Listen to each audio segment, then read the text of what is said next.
Welcome to the Recipe Video Game Podcast. I am your host, the Red Knight, and today is Gamescom opening night live, and that's what I will be reacting to. But before we get to that, we kicking this episode 30, I want to say 308. We're kicking it off like we usually do, and no, that is not me. Just in case you're thinking that real quick. That is Mr. Bozeman, right? Mr. Bozeman. Yeah, there will be volume and all of that. Right now, it's just muted because I'm going to kick this podcast off like I usually do. And we're going to start with headlines like we usually do. And the big headline for this week's podcast is the fact that Charles Martinet has retired basically as the voice of Mario and now moves on to an ambassador role at Nintendo for Mario. So he'll probably pop up at events like a Gamescom, for example. And, you can do photo ops, things like that. The man's still getting the payday, which is good, which is wonderful. And Charles Martinet, probably not listening to this, but if you ever happen to listen to this, just know that you are the man. You done made childhoods, mine in particular too. The first time I heard your voice, I want to say was Mario 64. Man, everything changed. Not only was the gameplay a shift, but hearing Mario in the game, take damage, ooh, and wah, wah, woohoo, all of that stuff was insane, crazy, mind blowing, just as much as running around in a 3D space.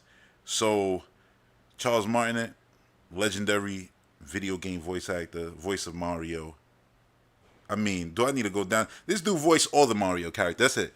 Mario and the gang. I'm not even gonna go down the list. That's all you need to know. Like, and beyond, And the last credit that we know that he has in relation to Mario will not be Wonder. It's actually him saying, "That's my boys," at the end of the Mario movie. Which, if that's the way he went out, come on, man. That career was legendary, so solidified. You know what I'm saying? Like, insane. I mean, I think the dude had a legendary career. Let me, I'm gonna throw on some gameplay right here because this right now, this ain't it, man. This ain't it. All right, so yeah, man, like it's just crazy how much Nintendo has changed. From Iwata passing, Reggie retired. Miyamoto became the creative fellow. You know what I'm saying? And Onuma is not even directing Zelda games no more, and comfortably doesn't have to. Obviously, he's still, I mean, let's be real, he's still 1,000 trillion% involved. But it's cool that all of our next generation developers who we used to talk about during the, well, I know I talked about it here on this platform, but who made all of our favorite games. Like all of the developers basically who made all of our favorite games when we were young, like I'm talking up to 64 and stuff like that, and even GameCube. Like most of those now dipped out. You know what I'm saying? And it's like most of them had careers the same way like Koizumi. It's like there was a Donkey Kong, game that people barely remember. You know what I'm saying? And then and then it's like, yeah, director now of Mario Galaxy 1 and 2, and it's like, whoa, crazy.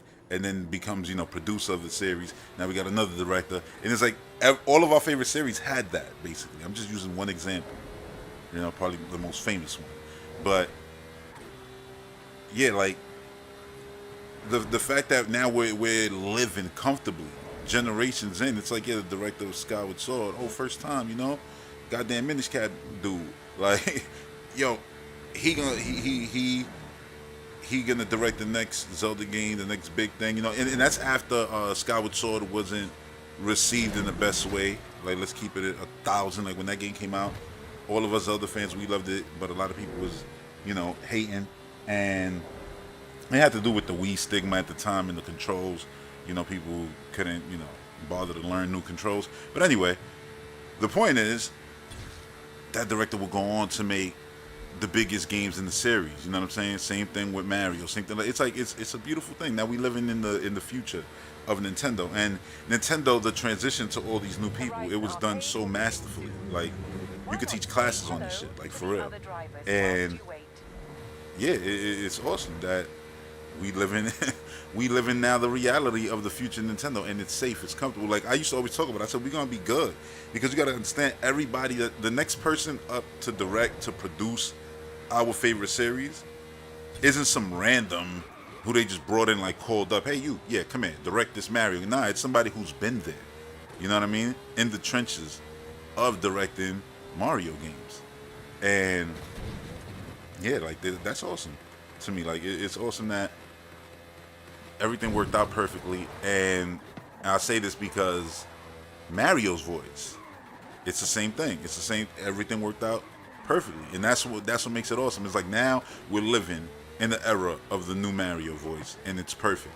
I never had any doubt. Like I always knew there was going to be a time when Charles Martin had stepped down. I always talked about the fact, like even when people came out with the Wonder trailer and was like, "Yo, that's not him," I was like, "I think that's him." You know, he's just older and just sounding better than ever now. You know, because I think it's great. I think all the new sounds he's doing are awesome. The way he's playing with it. You know what I'm saying? Then come to find out, it's a whole new person that sounds like every aspect of Charles Martin that you love, and then added, I guess, their own new sauce on it, and it's incredible.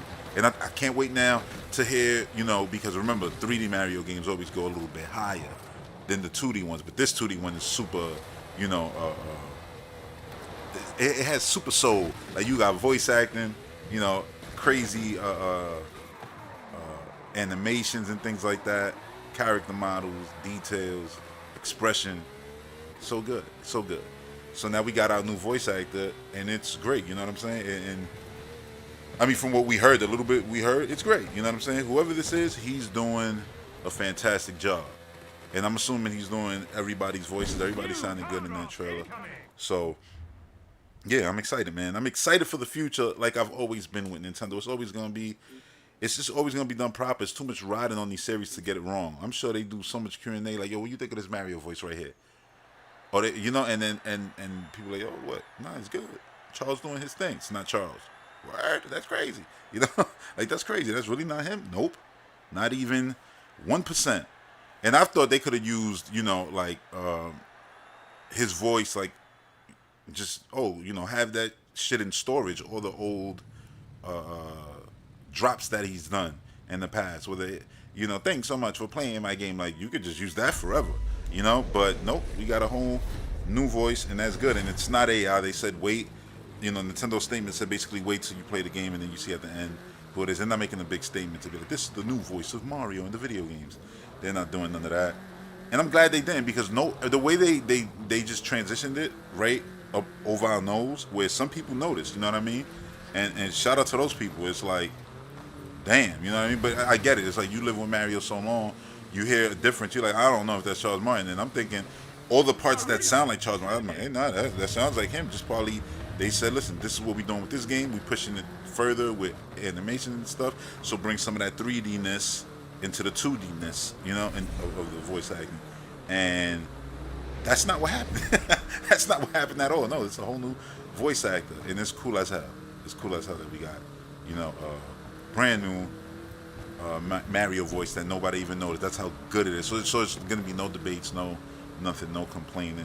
If anything, I think people are gonna welcome this person with open arms. I think people put too much faith in the negative side of gamers, which is true. I get it. Gamers always complain, get mad, but I think on this, since it was done so well, it's gonna be just like changing Mario's art style, gameplay mechanics, and stuff like that. Going from, you know, regular 3D Zelda, 2D Zelda to open air. We've been accepting of all this stuff for the most part. You know what I mean? Yeah, there was Wind Waker moments, but that was a learning moment for Nintendo fans. So we don't judge too quick. And with this, I think people are gonna wanna, you know, welcome our new Mario voice. Like, as Nintendo fans, we're not gonna be negative. Like, get out of here now. We're gonna welcome you into this fandom, into this community, into this incredible roller coaster that is Nintendo with open arms. That's what I believe. You know what I'm saying? So, yeah. Charles Martin, man, legend. So, yeah. Now I want to bring up the fact that Hi-Fi Rush has 3 million players. You know, has reached 3 million players. I don't know what that means by sales. How many of those bought DLC? I know I've bought DLC in that game, but you know it's available in Game Pass. I don't care. The fact that 3 million people played that game is great. because I got series that I love, and love my favorite top series, and that's all that plays it. 3 million people, at most. And I'm talking about stuff like Metroid. Dread is the best selling one, 3 million and change. Xenoblade is a series that sells 1-2 million, and to any Nintendo fan, you bring that up, we're gonna put that right in the conversation with stuff like Zelda and Metroid, because that's where it belongs. It's one of the biggest tales Nintendo's ever told across games that came mad fast. You didn't have to wait, lifelong goddamn waits, basically, like you have for Fire Emblem or this or that. Like Xenoblade, my motherfuckers like, listen, we gonna get in and we gonna get out, and they got in and they got out, and now who knows what they gonna do next? And it was beautiful. Like y'all did the damn thing. I mean, the wait times was basically non-existent for that series. Going from Xenoblade, Operation Rainfall, you had that a little bit, then X, and then it was Xenoblade 2, 3, and then Toyna, and then all this DLC, and it was crazy. So yeah, they did their thing, with that. Hi-Fi Rush, 3 million players, well deserved. It's a great game. Now, this thing is about to start soon, but I'll go right into it right now. Why not, man? Before I'm going crazy right here with this car.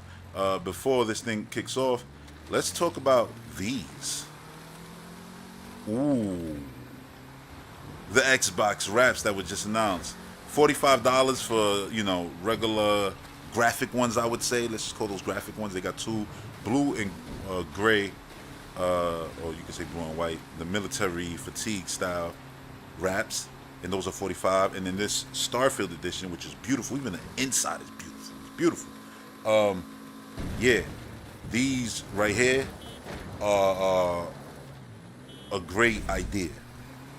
Because I don't like upgrading consoles. Like, you spend $100. Oh, let me trade this in, get a couple of dollars back on that, and then put the rest and get the new console with the new design. Like, this is cooler. I've always been the DVR person who rather put like a skin on my thing, and this is not a skin. You know what I'm saying? Skin on my thing. Whoa. Anyway,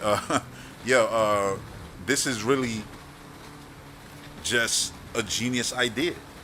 You literally can just replace these, put them, away. Like, right now I don't want to rock the Starfield. Let me throw on the Fable one. Let me throw on the Perfect Dark one. Let me throw on the, Camo one that's right here. Like, that's awesome. That's genius. You know what I'm saying? And I love that we still doing this. When the 3DS had the faceplates, amazing. When the Xbox 360 had faceplates, amazing. I don't like the way the PlayStation 5 looks at all. I think it's an ugly console. But the fact that they have faceplates, amazing. You know what I'm saying? I've been saying that since they had it. Like, that's cool that you can customize. I like customization because you can either use it or not. You could be crazy deep with it, or just be like, you know what? I'm gonna just get one and done. Maybe you want to change the color of your console to a white console or a red console. You know what I mean? Like, because you got the black console, and maybe you want your Series X to match your Series S. Something like that. I don't know. Maybe all your setup is white. Who knows? Now you can change it, and it's simple. You know what I'm saying? And I think that's awesome. That's awesome. So yeah, these are fire to me. If you ask me, these are incredible. So yeah, let me get to this show because it's about to kick off, and I guess I will throw this volume on now. So yeah, those are fire. I don't know about y'all, but I think they're great. And that is it. That's all I have for you. Well, let me keep it down till the shit actually starts. 15 seconds. Yeah, like I want them definitely. Like I say I want them, but none of the ones that they got there. Like, nah, the Starfield one, yeah, that one's fire. Like, if I was to go for one right now, it'd be that one. But I'm just talking about. I'm talking about future games. Oof. When they open the floodgates, third-party games. Oof. Please welcome your host, the creator of the Game Awards. It's gonna be wonderful. Keely. Here we are. We are live now. We are live.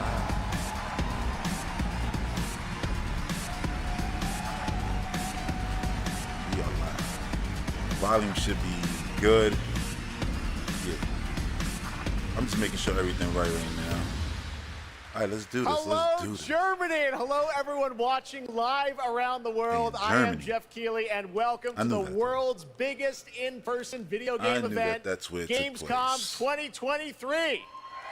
Listen, Gamescom's usually, remembering correctly, they could range from 2.5 hours. This right here is kind of like the opening usually 2 hours. ceremonies for 2 hours or Gamescom. 2.5 It's a hours. preview of this year's most anticipated games. We call it Opening Night Live. And over the Keighley's next 2 been hours, you'll trying get to be new looks, very, like very clear Modern that this is going to 3, be games that Alan Wake you've seen 2, announced that you're Assassin's anticipating. Creed Mirage, You're going to get to see and them again. Mortal Be hyped. And I'm like, Kombat 1. yeah, be hyped. Like I don't know why people act like just because the game was shown off before, it don't count worth being shown off again.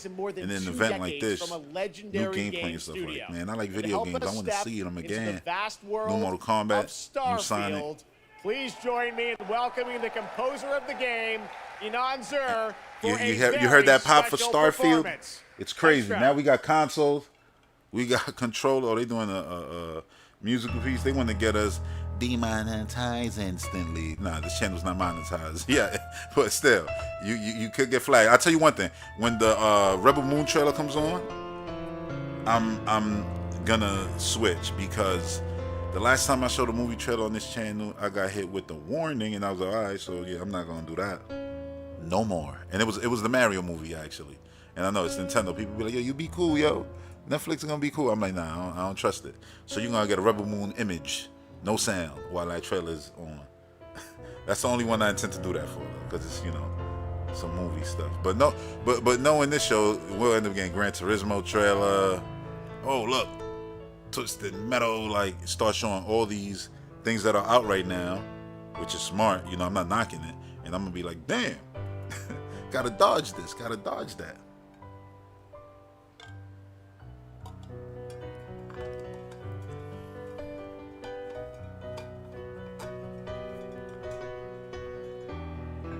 I'm not even gonna lie to y'all. This is the craziest thing. Yesterday, my girl goes, what's Starfield? Right? Because she always hears it pop up and shit that I'm watching. And I'm like, Starfield is, the best way for me to describe it to you is, what's the name of this damn show that we're watching? We literally caught up to the shit in 1 week, and the new season's out right now. What is it called? Damn, I said Netflix, not Netflix. It's the Apple show with Lee Pace. I just watch the shit. I don't even know the name of it. This is insane. How do I not know the name of the show? This is crazy. I'm really trying to think about it right now. Well, anyway, it'll come to me.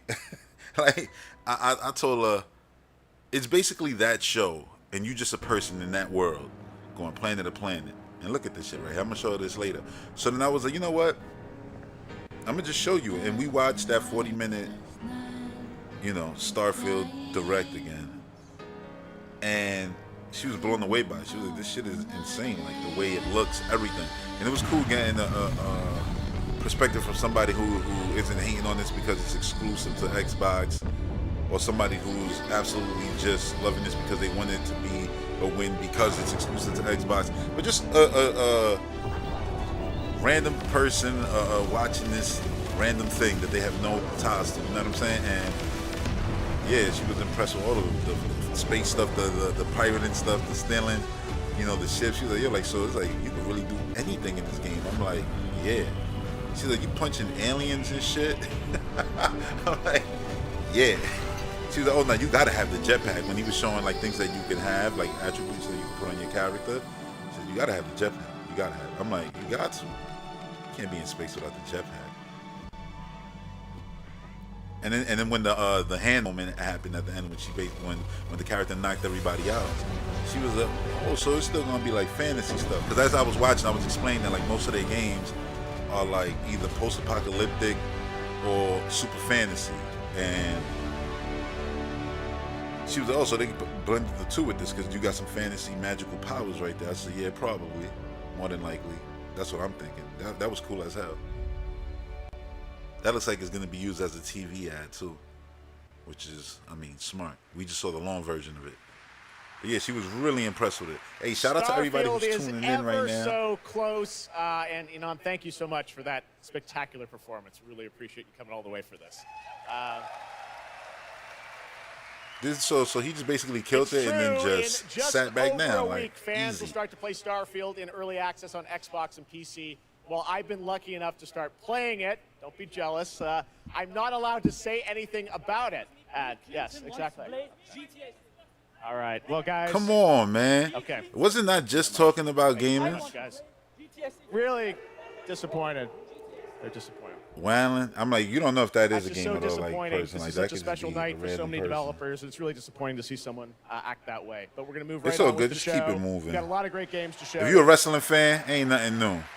Really, if it was wrestling, so it'd be different. Sad that would have been way different than wrestling. Tonight we're here to celebrate games in this community and how much they mean to us. So, without further ado, I want to move right on with the show because we got a lot to show you. And the good news, Gamescom, is we have someone very special here who can be here to talk about Starfield. Please join me in welcoming to Opening Night Live in Gamescom for the first time ever one of our industry's greatest creators, the director and executive producer of Bethesda Game Studios. That's right. Crazy. Todd Howard, everybody.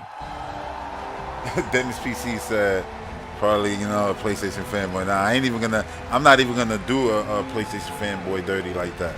And I know they've been embarrassing as hell on the internet over the last. This year it's been bad. Like, if you part of the PlayStation community, you really saw y'all for what y'all really are. A lot of y'all, not all of y'all. I'm just saying.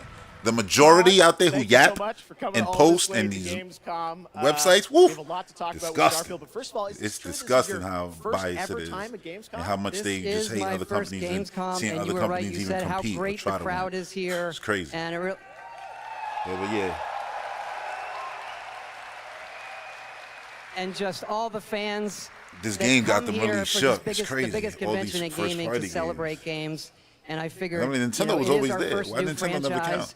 In over 25 years, so if gods I was among men when it's it comes to first-party games. Well, we all welcome you to Gamescom in Germany, and we're all very excited to step into this new world, Starfield. Let's go. And next week, early access. Set up for people. Why did you want to make this game, Starfield? Why did you want to create a new world? You know, I think like a lot of gamers because out there, the Rat we have comes dreamt out of a game where on October 17th and we can blast off into space. Ooh, and explore. the hair. We love to make games where we can explore these worlds. We've done like with the Elder That's the most Scrolls important thing, and yo. the Fallout series. I like that hairdo right. That's basically the hairdo I got right now. Where you could explore with complete freedom in the galaxy. I got that hairdo right now. It's a game we've always wanted to play that we think a lot of people wanted to play as well. It's kind of that dream game. Yeah, I wish I could talk about it. It's quite an experience, and I know everyone here is very excited to jump in soon. You did bring some stuff to Gamescom to show to fans. I know there's a theater. He was helping her with the suit and everything. Those are the people that you can bring on your ship with you. You know, there's over 20. No, there's about 20 people that you can really cool. Yeah, we make built part of your crew. a 300-person seat theater where we're actually showing the beginning of the game.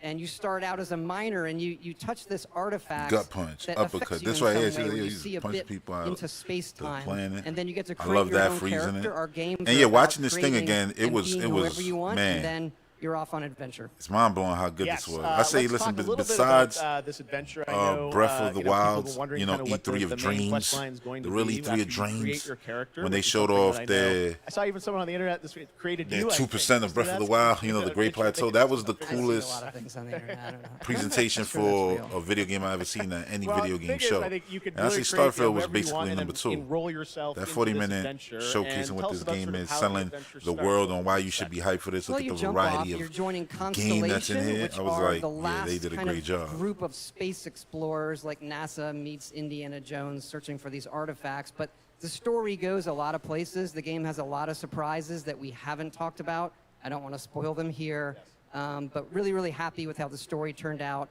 and where it goes. Yeah, it's such an epic experience, and you and your team. And this is going to be a lot of people's first Bethesda game. Keep that in mind. That's going to be crazy. Through COVID, building this and coming on the other end, we're so excited for everyone to get a chance to play it. So thank you for all you've done for our industry, Todd. Everyone, Todd Howard. Thank you. Can't wait for you to play the game. Thanks so much, Todd. Really appreciate it.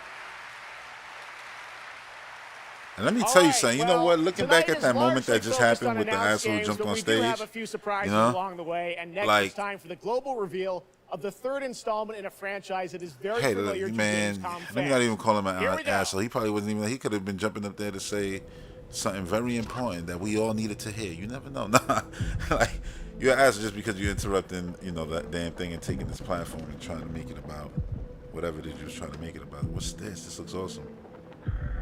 Supermassive games.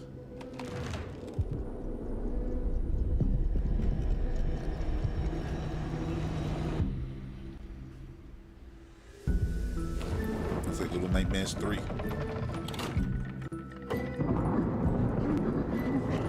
And I'm getting it just like I got 1 and 2.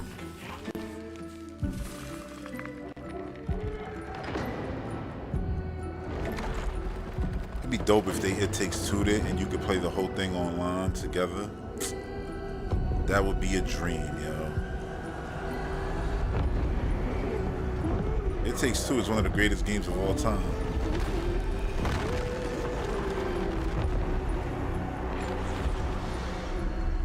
This is sick with the mirrors. Oh, they holding hands. 3.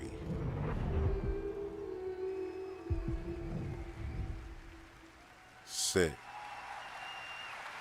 That's right, Little That's- Nightmares that- 3. And Listen, that's one of joining my me now favorite are series Corley right and there. I'm Lucas so from happy that this is Bandai Namco to announced, tell us more. and it looks crazier Lucas, than the other thank you so ones. much. It's great to have you back here at Gamescom This to is an announce indie game that they another just Little kept going Nightmares. and Thank going. you, Jeff. Yeah, it's really great to be back. Visually, we're very excited to gameplay-wise. announce Little Nightmares 3 tonight. The franchise has a long history with. And he with said the no show. new announcements. That's This is where a we big announced the announcement to first me, two games. So major. for us, it was definitely the best place. He was like, it's just an special indie game. To reveal Little Nightmares I was 3 like, to you're the an indie game, Well, god we damn appreciate it. you bringing us this news. It does looks that even mean? incredible. Corley, I see we saw 2 characters in that Come reveal on, confirm that trailer. Can you online tell us co-op a bit right more about now. them? Yeah, sure. Hi, Jeff. Hi, everyone. I'm so happy Please. to be here to present you Little Nightmares 3. Her outfit and her hair matching. Fire. So yeah, as you have seen, we have 2 characters, but now you have 2 players as well. So you will be able to play both in single player or online co-op if you want. And You play heard outside the online co-op. There we go. Now, I saw a lot of cool new places. I wish in the Mario trailer. Wonder Can you had it. Tell us a bit about sort of the setting for these 2 characters. Yeah, so our 2 new characters are I shouldn't be Leo wishing and for Ember. online They are co-op trapped in in a place that we 2023, call damn the near Spiral. 2024. It's a Come cluster on. of disturbing places, and they will have to Yo, work Little together. Nightmares Online is They gonna will be work so through dangerous cool. threats and It's full gonna of be scary as delusions. shit. And they will also I've been playing a lot of have to Chainsaw. find a Not way Chain- out yeah, of the Chainsaw nowhere. Massacre. Yeah. So yeah, I can't Crazy. wait to have you put your hands on the game in 2024. 2024, Excellent. We don't another one. wait too long. Replace got moved to 2024. 2024. It got replaced Lucas, I know from that's 2023 not all to because you're 2024. kind of expanding the Little Nightmares I'm world assuming with something more. Tell us a bit about that Silk tonight. Song, Yes, we Hollow have Knight. one more That's surprise. So in 2024. addition Here to we go. revealing Little Nightmares 3, I'm very excited to announce our first podcast series. It is called The Sounds of Nightmares, and it's an original story. It's composed of 6 episodes, and we are releasing the first 2 episodes tonight. So you can go on our website, thesoundsofnightmares.com, to check it out, and we hope that our fans are going to enjoy it. I'll definitely check that All out. right, well, we're very Yo, excited to so, learn more. Thank you, Lucas. I'm like, is Corley. that Good job. Little if Nightmares that's filling in 3. the gap? He should have mentioned it. That would make people want to listen even more. Like, yeah, you know, listen to this. Next, It's like it bridges is rare when a between new 2 studio reveals footage that and takes 3. over the internet. Or that it just gives you, happened you know, back just in more context to the 2020 universe, with so who the reveal cares? Of Just Black enjoy. Myth Wukong from Game Science in China. Based on the classic 16th century Chinese novel Journey to the West, Dude here said is a brand the first new thing he look thought at the gameplay when the of this dude incredible ran up on the action stage was RPG. gamers. I'm like, damn. Is it though? Because the dude who was at the Game Awards, that kid, whatever, like, I don't think.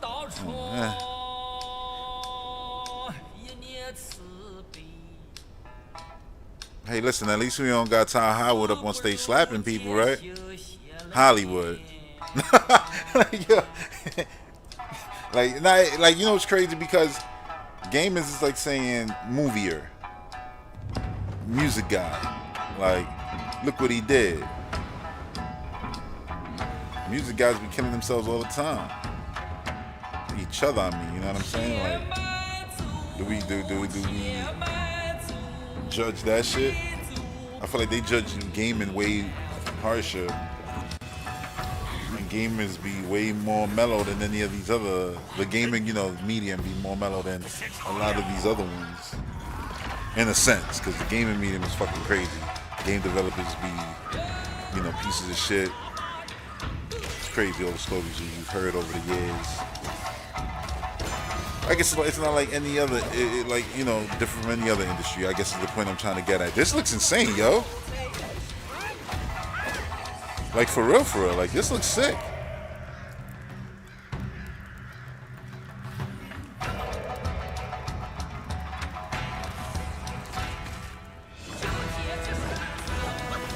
Oh.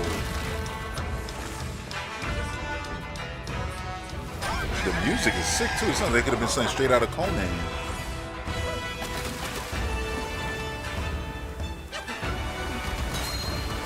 Yo, blocking all of them. You saw that with his weapon?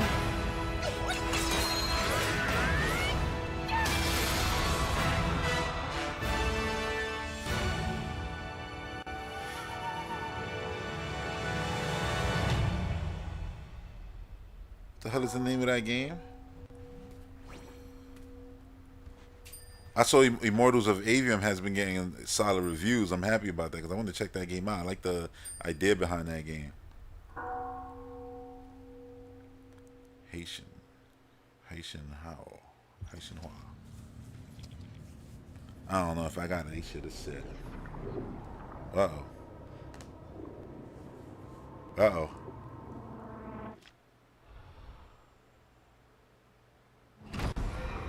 Gears? That's a locust, right? Or am I crazy?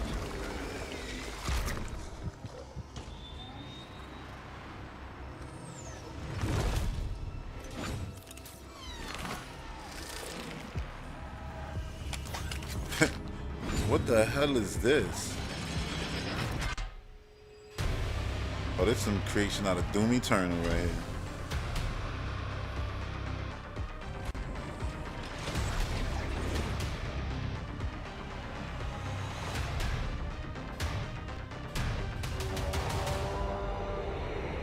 Oh, Sleeping Dogs is a game I should definitely check out. Oh! Mention Doom.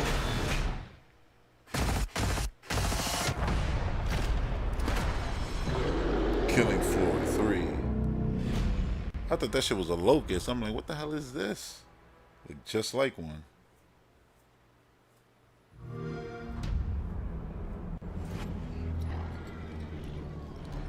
The Game Pass trailer. You know you gotta have one of those. Come on now.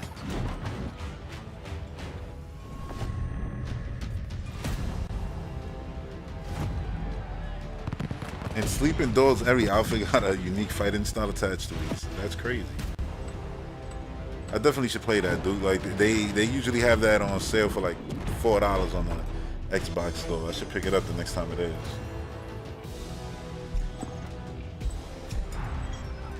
Cause I love True Crime Streets of LA.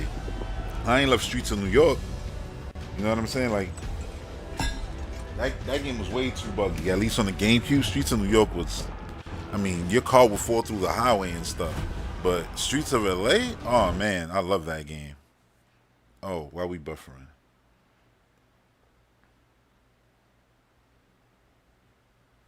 Why we buffering?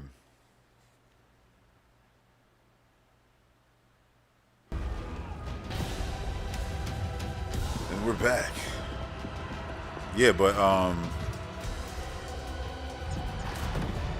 it's crazy, like Sleeping Dogs, you know, a lot of people enjoyed that game, but really, like, available today on Game Pass. They said that game was coming out this year. There it is.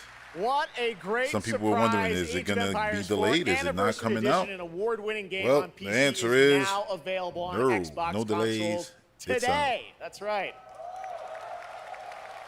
All right, next up, we have something extremely special for you. We have one of the most iconic filmmakers of all time in the house. The director behind the legendary films such as 300, Man of Steel, and Army of the Dead. He's come all the way to Gamescom to talk about his Yeah, I new recommend film, everybody try Rebel Moon, Chainsaw which is on Massacre. Netflix That game December 22nd. Gamescom. will have Please you give a warm welcome your to the one and goddamn only Zack Snyder. anxiety levels through the roof. All right, I gotta switch this up. I told you I was gonna do this during Rebel Moon. Look at the guy. Dude said,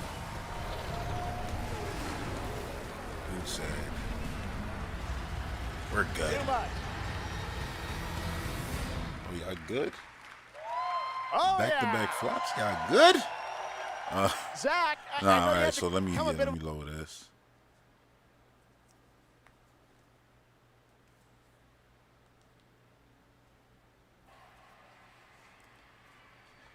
This is awesome. Wow. What a great crowd. Insane. Dude looking like he found the fountain of youth, looking younger.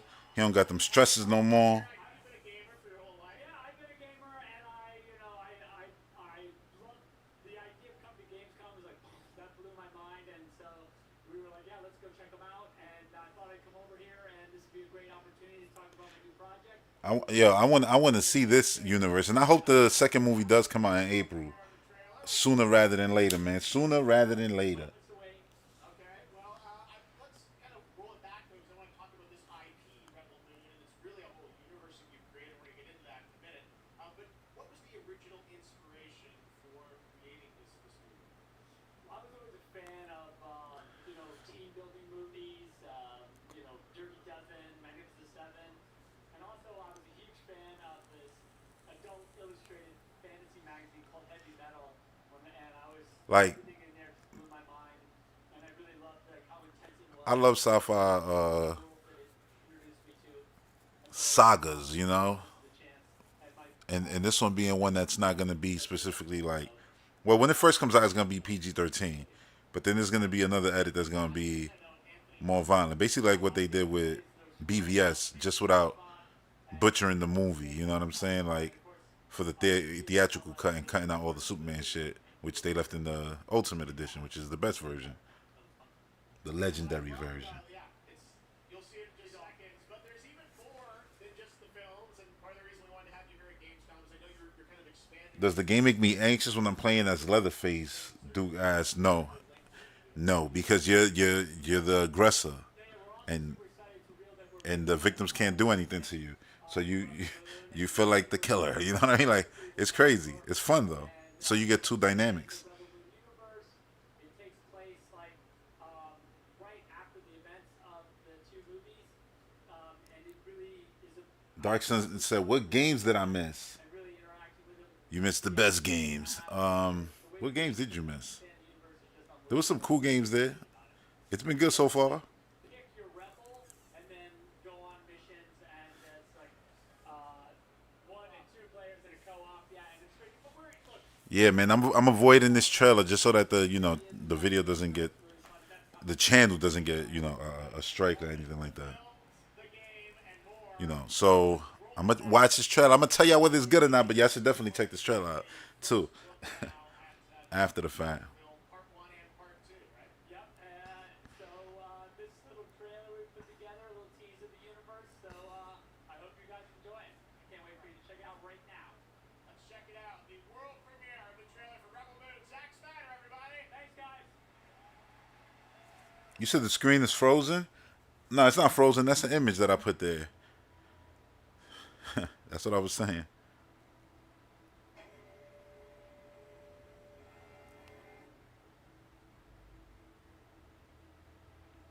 Man, that's pretty right there. Like, gorgeous. Look at this.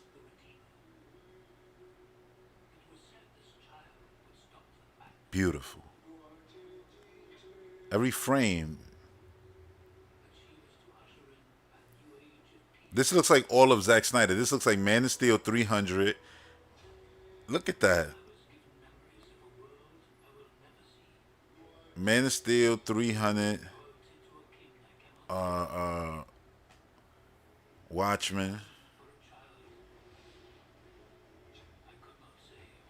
Justice League a lot. Zack Snyder's Justice League. That's straight Man of Steel looking right there.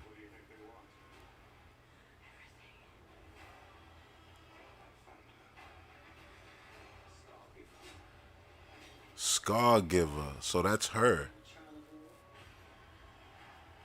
And that's the name of the sequel.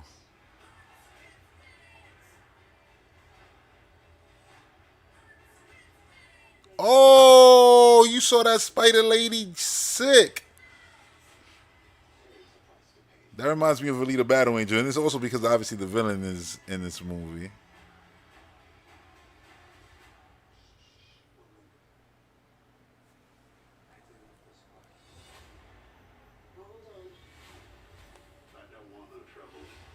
Yo.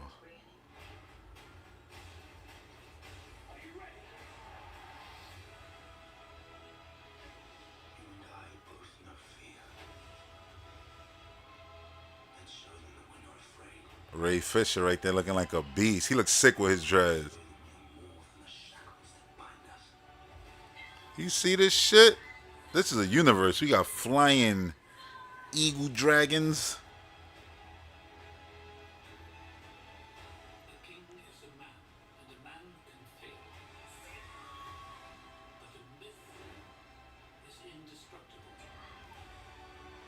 Motherfuckers fear that Zack Snyder weight. They fear it. They want everything to be soft, not to challenge viewers, anything. And this dude doesn't do that shit. And that's why people be hating. But this looks so good. Holy crap.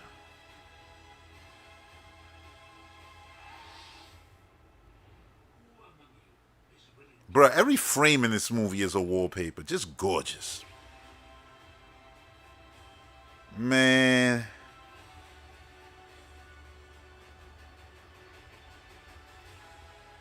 Part 1, Child of Fire, December 22nd. Part 2, The Scar Giver, April 19th, 2024.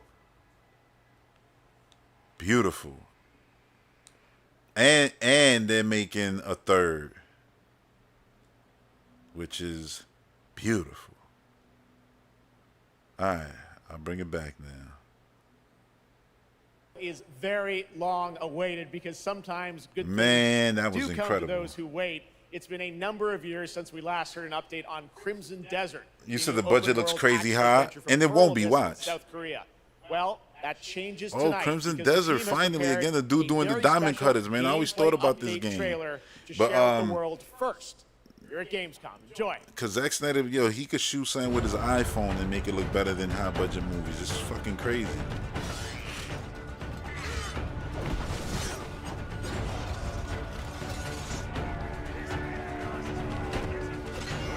Okay, it's still looking like the thing they showed. This is looking amazing. Water on the floor. Where them suplexes at? Oh! You asked for it.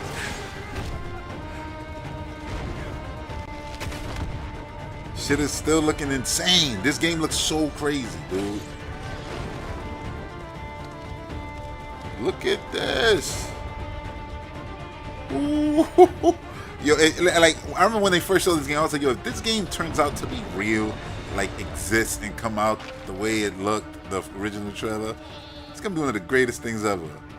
It's looking real. Man.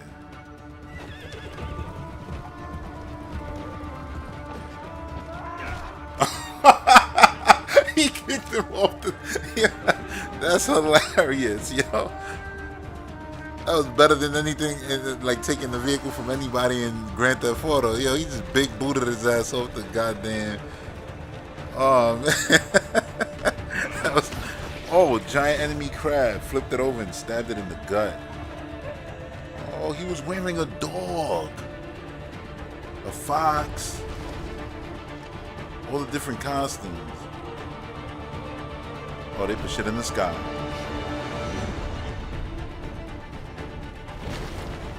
Looking like dungeons, puzzles. Look at him going through the foliage, climbing trees. This is insane. It's looking real.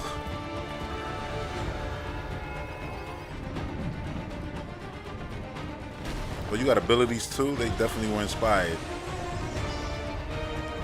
by Zelda, which is awesome. Oh, you saw the way the horse cut the corner. Oh, use the stick to jump over the... Oh, I thought you had a Pegasus. I was going to say. No, you said you don't need one. I can fly. I can fly. Oh, a giant ant. It had a face and everything. Nobody cares for the woods anymore. Look at this. Right there look like Fortnite. That's insane. That's insane. A boss fight. Look at this. Classic.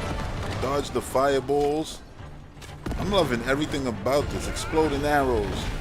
Through the guy at the guy. This game is hilarious. Quick time events.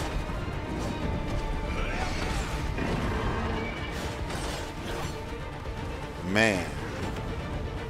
So we're going to throw a little bit of the Ghost of Tsushima grass up in here too.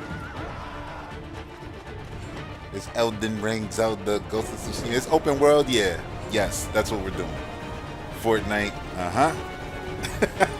This is insane. Are you in another world now? What the fuck? What was that? He just went through a portal and this game is insane. Gamescom is Yo, Ice-T. Ice-T. I put up my favorite game in the world, Payday, and I have my own. Oh, Payday special trailer. Ice Yo, mission this in Payday this show has 2. been You know incredible. I know a lot about Ice in real life, all right? I can't It stop launches laughing. September 21st. Yo, Here's yeah. the first look. The big boot. The big boot. Yo, off the thing. Like, it was so much good stuff. The bird, like, that game looks insane. Like, I don't know what to say about that game, but if that, I'm gonna say the same thing I said the first time, because this is all I can truly say. If that game comes out and it's really that, and it runs well and it's good, like, how is that not the best game ever made? That game looks insane. Holy shit.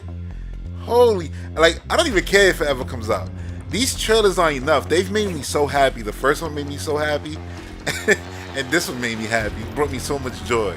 Video games. But you don't even need to play them. See what I'm saying? You can watch the Starfield gameplay on YouTube, guys, if it ain't available on your console of choice. Oh, man. Jack Gates said that trailer was fire. It really was.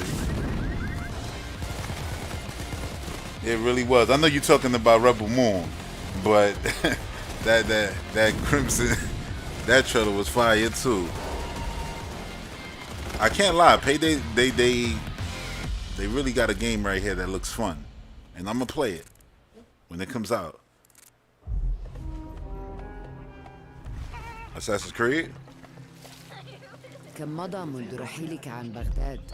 أعوام لا أذكر مقدارها. You know what I watched yesterday after I watched the Starfield Direct again?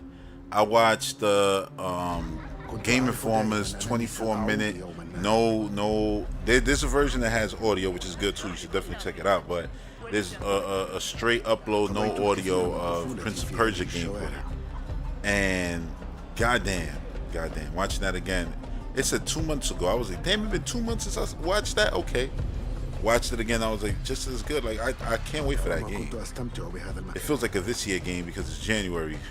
But it's next year because it's January. كنا نتسلل إلى بيت الحكمة في صغرنا أنا وصديقتي نهاد. Dude, that game looks insane. صارت كريهة الآن. قلبي يتألم لما حدث لهم. Then it said it looks like every greatest game ever, like basically put together. That's what I'm saying. It's crazy. If that game comes out, I'm gonna listen. I'm not gonna say it. When that game comes out, man, I hope it really lives up to the first two trailers, because those are two of the best trailers I've ever seen for a game. Because it's like, are you serious? This is where we are with video games? And it's like, yeah, this is where we are. I want to believe, man. That horse turned in the corner. It looks like it's going to be the best controlling horse of all time.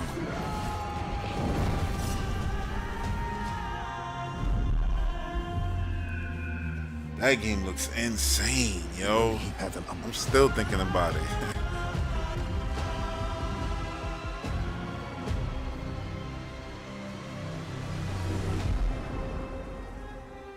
Assassin's Creed Mirage. October. Everything's in October. There you have it, Assassin's Creed Mirage, which marks a return to the Middle East for the series, offering an immersive.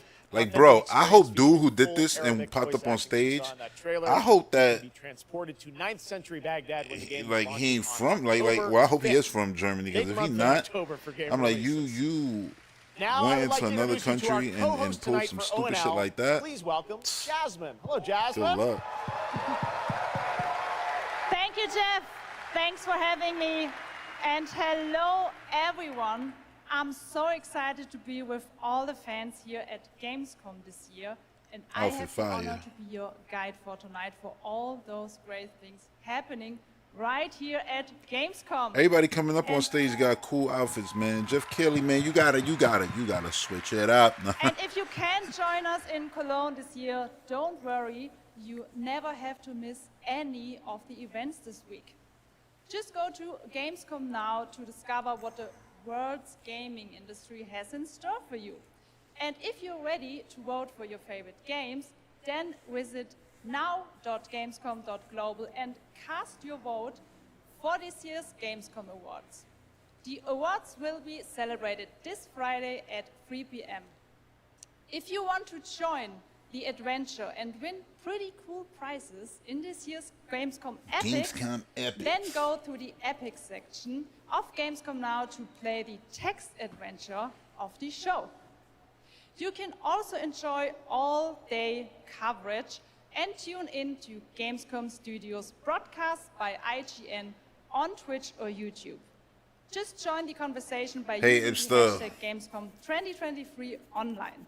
Plus, man, I hope you're doing good, man. I hope you're feeling better, for real. In the area, in the world, in the Gamescom Awesome Indie Studios show. Tomorrow at 8. Hopefully this will bring you some, you know, some enjoyment, man. I was just cracking up right now watching this damn Crimson, what's it called? Crimson Desert trailer. Amazing. At 3 p.m. I highly recommended this section. So check out Gamescom Now for all those fantastic features. Thank you so much, and back to you, Jeff. Thank you, Jasmine. Well, now I'm joined by the one and only Harada-san, the creator of Tekken, and Michael, the producer of Tekken. This year is the year of the everything, right? The year of the action role-playing game, the year of 2D games, the year of fighters. Like, no lie, like, this shit is crazy this year. And to think that there's still people talking out the side of their necks and just saying like this is not a good year at all for video games. Like, but today we have all new Street Fighter, Tekken, Mortal Kombat. Goddamn, they announced stuff for, you know, updates for Killer Instinct. You got King of Fighters. There's a lot of fighting games. 2D games is a lot too. アーケード体験のストーリーが体験できる、プレイヤー中心のですね、ストーリーモードっていうのを最新の AI ラーニングシステムを使ってすごい臨場感のあるベテランからニューカマーまで楽しめるようなそういう新しいモードをちょっと今日はお見せしたいなと思います。Of course, Tekken 8 will have the story mode covering the Mishima storyline and the arc that the players expect up until now. But this brand new mode is kind of the story that focuses on you as a player, and it covers the arcade scene, which is, you know, a classical atmosphere that people our generation actually got to experience firsthand, but maybe some of the newer gamers out there haven't. So this will cover that. As you progress through that storyline, you'll experience some all-new gameplay that actually has some AI kind of infused learning aspects to it, and it's really exciting, and we hope that you'll enjoy it. So it's like a story arcade mode that they bring in. Brand new trailer for Tekken 8. That's what it sounded like. But with AI learning, don't Smash It also have AI learning? That's cool though. That's cool because, you know, whenever servers get taken off, you're playing the game still adapts to your skill level. So the better you get, you know, the AI will adapt to that. That's cool. 32 fighters is a lot. Especially at this, you know, visual fidelity. Like, they look all these fighting games look beautiful. Heihachi Mishima is dead. Is he though? think they're gonna take out Heihachi, the most popular character? I doubt it. Let's go. Willst du im Sparring gegen mich antreten? You know these series that I've been seeing since I was a little kid? It's always cool to see them again, like where they are. Because I remember seeing blocky ass and playing Tekken all the time. Like, oh shit. Well, their hub looks better than the Street Fighter one. Let's give them that. The character models definitely do. What's done is done. But I like Mii's and stuff like that, so I find that appealing. To some other people, they might say, nah, I'd rather look, you know, like the Street Fighter regular dudes running around. Forgive me. That was Gayu Ken, you saw that?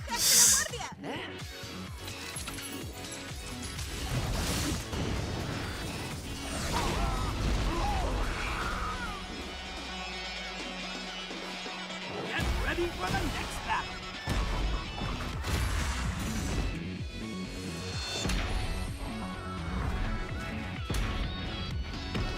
That was cool, the chain turning into the 8. January 26, 2024. Insane, yo.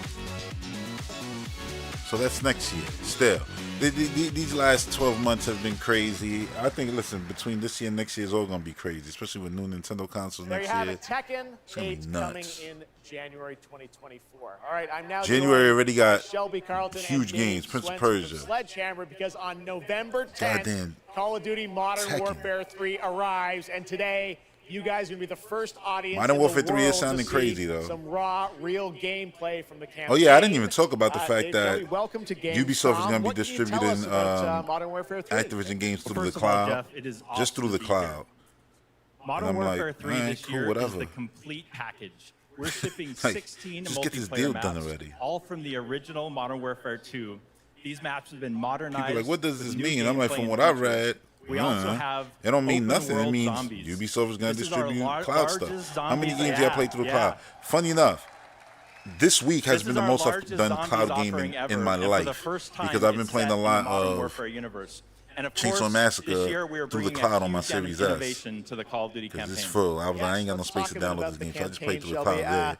And then play it. Makarov, Like the I know, is gameplay gonna that I put up factor on the into this. channel, See him over there. you'll see Tell us that a bit that about was what is actually the what is the Series storyline? X. What So can I've we been expect playing. from the It's campaign? installed on the Yeah, Series so X. for the first time for Call of Duty this year, we're doing a direct sequel. You know, Modern Warfare 2. they I wanna asked see the a lot zombie of mode. Interesting questions in their story. Because supposedly and it's gonna be Sledgehammer like an Games is actual so big excited to area. I'm work like, if it's a with big Infinity Ward on area, the campaign give me to a answer city. some of those questions and to You know bring what I'm saying? Give me a Modern town. Warfare Don't put me in, 3. And one of those in one answers, little he's house actually like or standing one right behind street. you. Give me an Makarov. actual area He like is that our will get me infamous excited. antagonist. He is cold. He is calculated. Listen, I'm and he crossing is my fingers trying for to that bring Walking the Dead world to the Destinies. I'm brink of hoping that war, game but is not great. if Task Force 141 has anything to say about it. So we are just so excited to get this campaign into the players' hands. All right, well, we are going to see a playthrough of a campaign level, but first, Dave, I want to talk about something new you're doing, open combat missions. What are those? So Call of Duty is known for epic cinematic stories. As Didn't Shelby they talked do about. this in And this year in Modern Warfare 3, we're introducing a new Black innovation to the Call of Duty Ops, campaign. like 3 or something that's like gonna that, allow where they players had, to like, interact open with that levels. story like never Yeah. before. We call them open combat missions. Open combat missions are player directed. They allow the audience to play the game the way they want to play it. Oh, you So said if you're because like Tekken me is not and you this like year, it stealth, validated Street you Fighter can 6 as the go game in of the quiet, year you can for equip, fighting suppress games. weapons, Yeah. complete all the objectives without We'll the see. enemies ever knowing you were there. You But if never you know, want you to go still in got Mortal loud, Kombat. you can strap It on can armor happen. plate, you can go and hit the enemy head on, and open combat missions will support it. You can leverage vehicles, you can leverage Damn. tacticals, lethals, you can even use your favorite kill streaks in campaign. Now, open combat missions are really important to our It's campaign insane how story, much the and they're going to visuals work jump. seamlessly with those epic cinematic missions that Call of Duty fans know and love. What is And tonight, this- we want to this show you is- an exclusive first look at one of these epic cinematic missions. Okay, set it up for us, Shelby. What are we going to see? This is the start of the game almost, right? Yeah, so this is a sneak peek of the very first level of Modern Warfare 3. This is called Operation 627. Are y'all gonna do the All right, slow check it walking, out. or Here you we go. gonna Call of actually Duty at play the Gamescom game? first. Thanks, guys. It's gonna be the slow walking. Because you got to show off the visuals. Look at the visuals. Look at the lights. Look at the shine. Look at the gloss.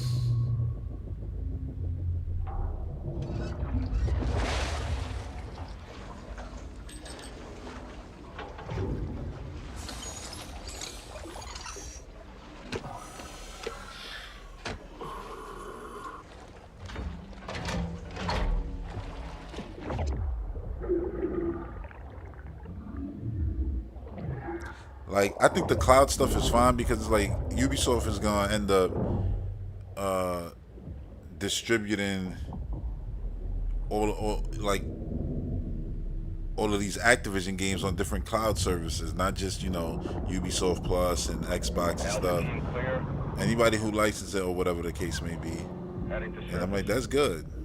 Because people who are going to be playing through the cloud, 99% of the time, I believe, oh man, the most greatest map in Call of Duty history. No, I believe is people who aren't going to be able to afford a console. So I think more ways, more options, more choice, because you don't know what the price is going to be for this cloud service versus that cloud service. But if the game is available on all of them, then yeah, it's good for, I think it's good for gamers, you know, so I look at it like a positive all around. Stay tight. Roger, no movement. Foundation. That's the name of that damn show. It just hit me. I was still thinking about it. I said, I ain't gonna look at it. I'm gonna remember. Foundation. Empire. That's what I kept thinking. Empire. Foundation. That's a show that I basically said Starfield is like.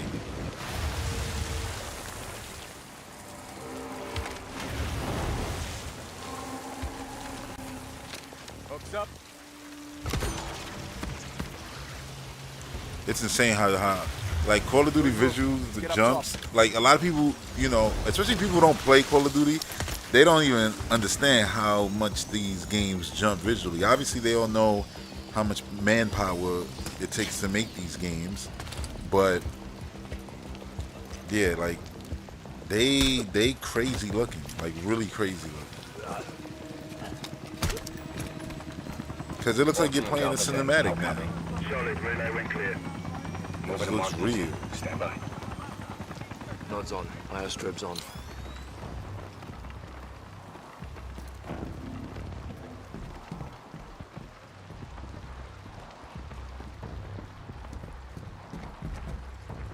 Hold.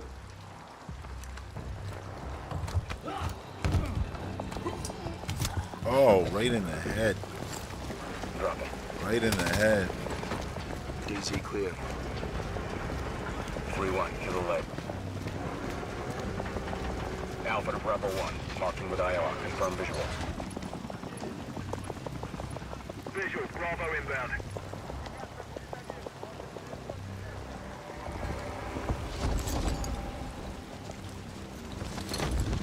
Some came from the sky. That's crazy.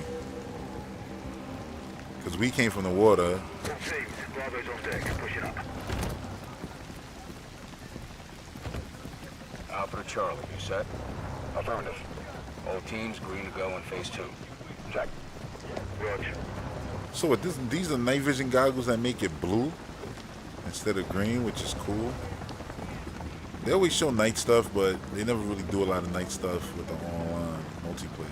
They did when the original Modern Warfare came out, but people were complaining a lot about it. I thought it was cool to have variety. You would get the same stages, but some would have different, you know, well, not different time of day, it'd be night, which is cool. But I always thought like a way to make the levels interesting is to actually, and give them variety, is to make the time of day different for every single level. Like it'd be an actual, you know, day-night cycles and everything. So you might, well, not day-night cycles, but you know what I mean. Like you pick a level, it might be midday, it might be super early in the morning, I mean like 6 a.m. or it might be straight up pitch black nighttime. Odds off.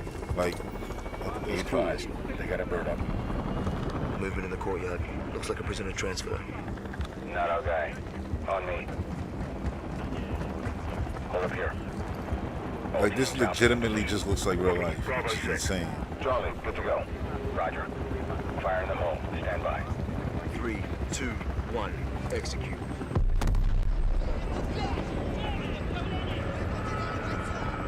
They're taking the bait. Light them up. Damn.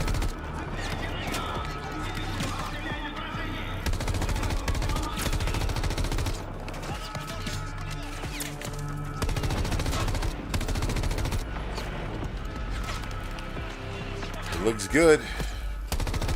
I haven't played a Call of Duty campaign. I played a little bit of the Modern Warfare one.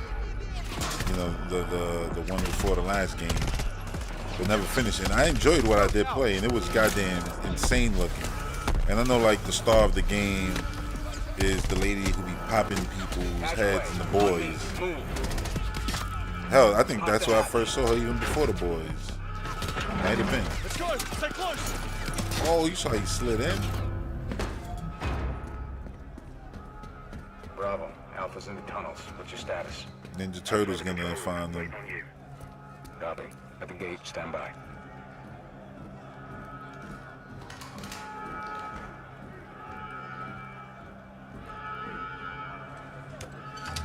You saw that square? All teams, let's roll. They're still showcasing the PlayStation version. Roger. Blackout in 3, 2, 1. Yeah, this is Verdansk, for sure.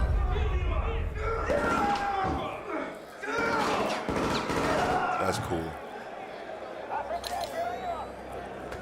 teams, Bravo's got the keys. Alpha, you have 1 mic before the lights are back online. Copy, Bravo. Hit him. That's crazy. Those are guards. I like how you controlling the scent. Roger. Opening blocks 1 through 4.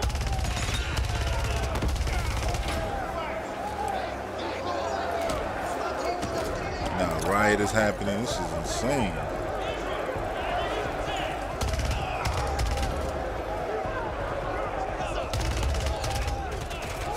Crazy.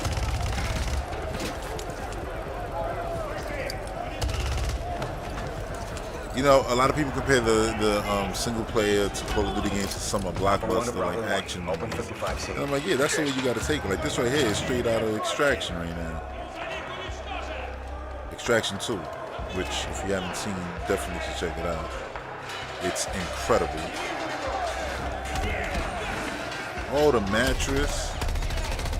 Ooh, the detail is insane.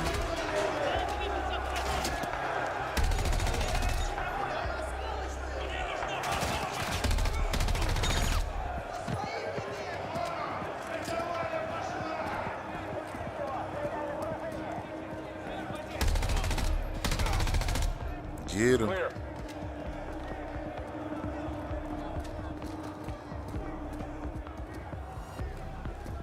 And they also changed the gameplay up a lot too, like, you know, having you be able to put your gun prone on like different materials in the actual world, peeking through corners, which, you know, comes and goes in Call of Duty games, but you can cancel slides in this one now, so when you run and slide before you was mid slide, there ain't nothing you can do.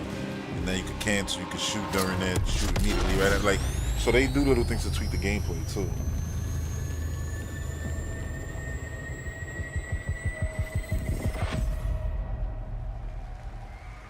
And I know the narrative with this one's like people are like, oh, it was just DLC, and I'm like, you can stay tuned I mean, for more hasn't that been a like a complaint people use forever, even when supposedly it wasn't just DLC the next game?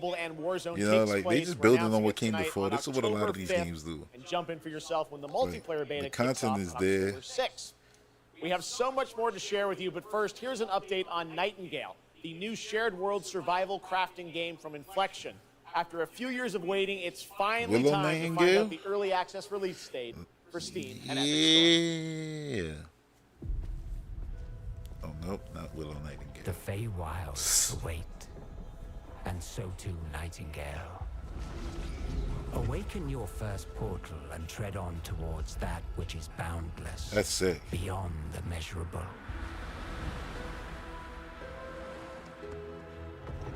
Sequestered. Struck by so many video games, so many different worlds. The question becomes, Wilt thou be a survivor? The question becomes, which one would you get lost in? Because there's so many worlds that you can just say, I'm going to be in this one, and that one, and this one. So much to play. Building, upgrading yourself, fighting, clearly.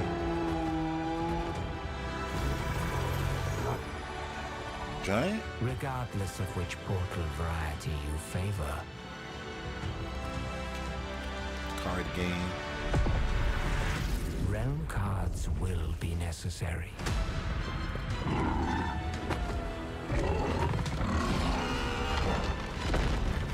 Damn.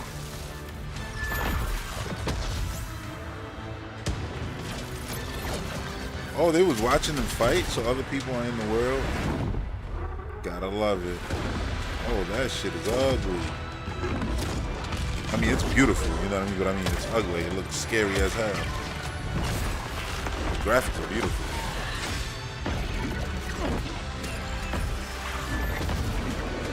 Oh, y'all fighting. Can fly. Let my words steer your steps. Nightingale. February 22nd, 2024. The skies of your beckon. Will you heed the call? Side games. Project Relink Team presents. Damn, this is beautiful, dude. Grand Blue Fantasy. The astral realm is Lilith's home. One way back is to restore the God forbidden damn. primal. She will utilize the power of the four primals and attempt to cast open the gates They once said more. all the particle effects. You can tell primal beasts were At weapons max. created by astrals. I love Their it, though. powers are capable of untold destruction. Primal beast. Is that what you call primeval gods? I sense something, but I can't put a finger on what. That doesn't look right from up here. Holy crap. Feels like overkill for a glorified That's treasure. sick. Like no, that's what I was just saying about all these different worlds to explore. Like this game looks insane. Gorgeous.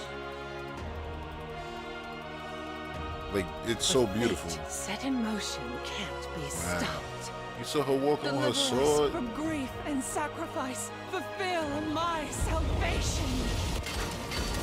This is sick looking. We've been through a lot together. Visited new islands, met new people. But you've always been there to protect me. The way she's talking, you think this was Animal Crossing. Visited new islands, met new wanted to people. say thank And all you seeing is just violence on the screen. Grand Blue Fantasy. Sick looking.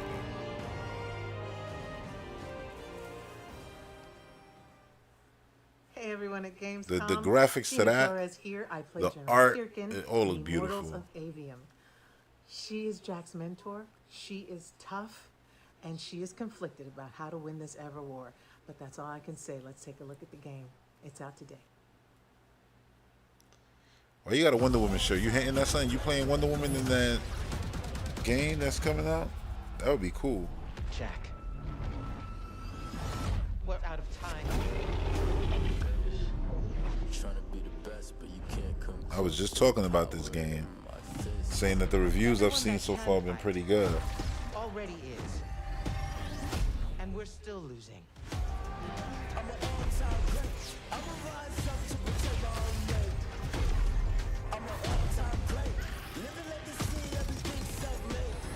I like the idea of it not being, you know, regular weapons. Like, it's magical. You got your what do they call it? I forget what they call it. But the thing on your arm that basically lets you harness your weapon. Your weapon, your magic as a weapon. Sigil, there you go.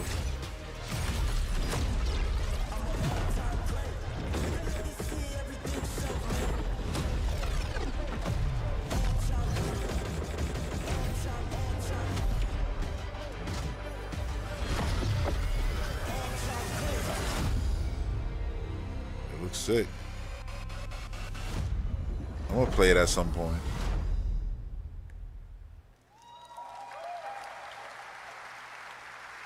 That was Immortals of Avium, which is out today. And next up, we're going to step into Zenless the world Zone of the Zero? Hoyoverse. I am here with Jenyu Lee, the producer of Zenless Zone Zero. Jenyu, welcome to Gamescom. It's great to have you here. Thank you. Yes, fantastic. It's a great honor to have you here. We've been very excited to hear more about ZZZ, the next game from the Hoyoverse.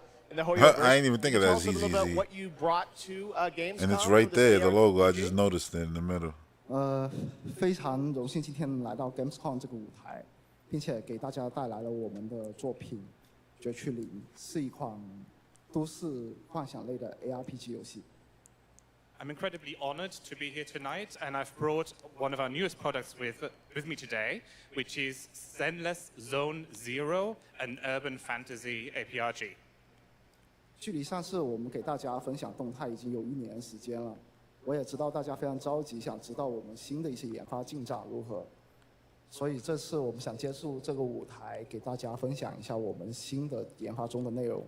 That image already So I know looks it's been a fun. while since we've given you an update on what we've been working on, and that's why I'm particularly happy to be here today to give you an update on the progress that we've made with this game. 接下来的 PV 会有我们新制作的战斗机制和我们新的都市交互系统，希望大家喜欢。 So we've brought a trailer with us, and it shows you some of the urban environment that we've been working on, and also some of the characters look sick. of the game. I hope you like it. Red jacket with the black mask and the white hair look crazy. Zenless Zone Zero at Gamescom.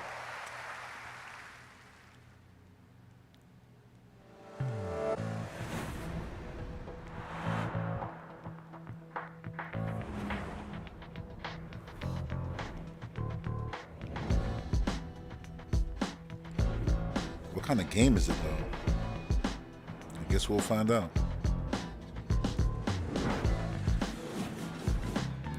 Because these characters definitely look like they should be running around in a brawler or something.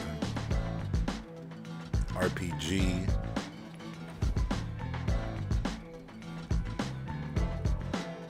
That transition was nice. Is it like a bunch of different games? That's what it's looking like. Snake.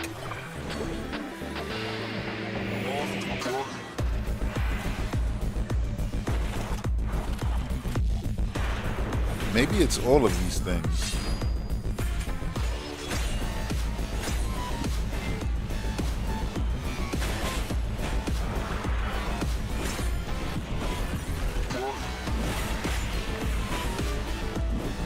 This is what I expected it to be. But I still think you could play like in the arcade and play those other games.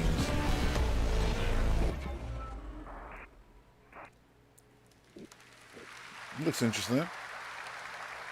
This past April, Honkai Star Rail made its global debut, and the game has captivated players with its interstellar grand journey. And today we're excited to share a special look at its beloved characters and provide an update on its PlayStation 5 release. The Luofu's reconstruction efforts Pretty. are ready for inspection, General Fu Xuan.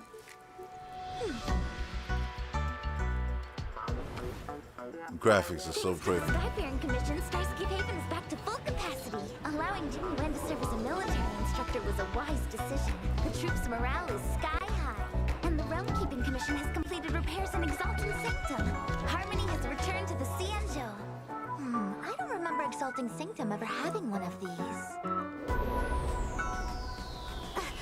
What manner of evil transported us here? Great work, General! General 1, Demon 0. Dope soundtrack. Plan B.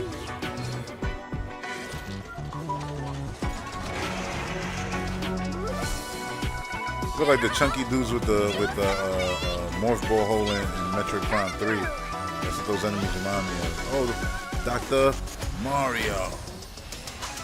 That look like he gave her health.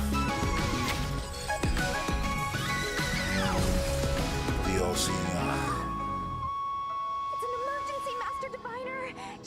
not here, and the Cloud Knights haven't trained in days. Looks like I'll have to help Jinyu and get these slackers in order. Okay. You have nowhere to run.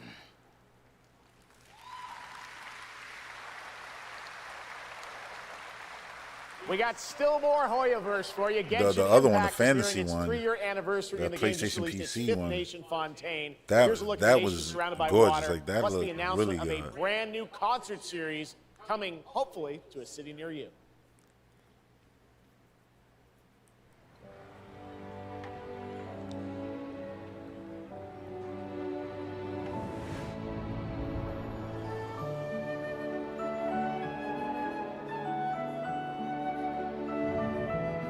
I love when they do the stuff like this, like do concerts for their music, because that's a big part of video games.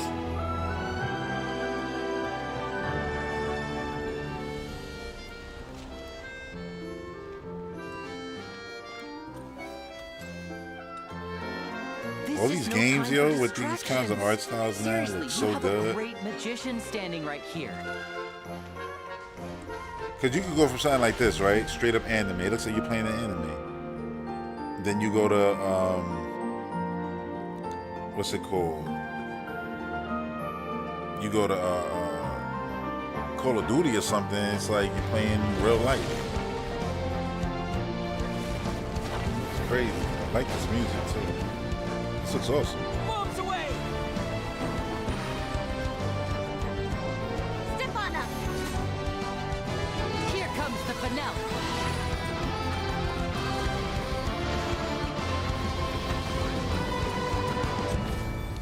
Genshin Impact.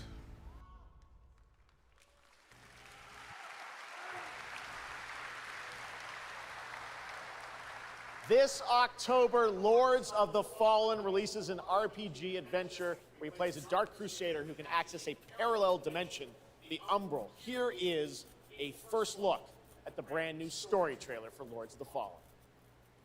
Oh, so this is DLC? Or is this the actual game?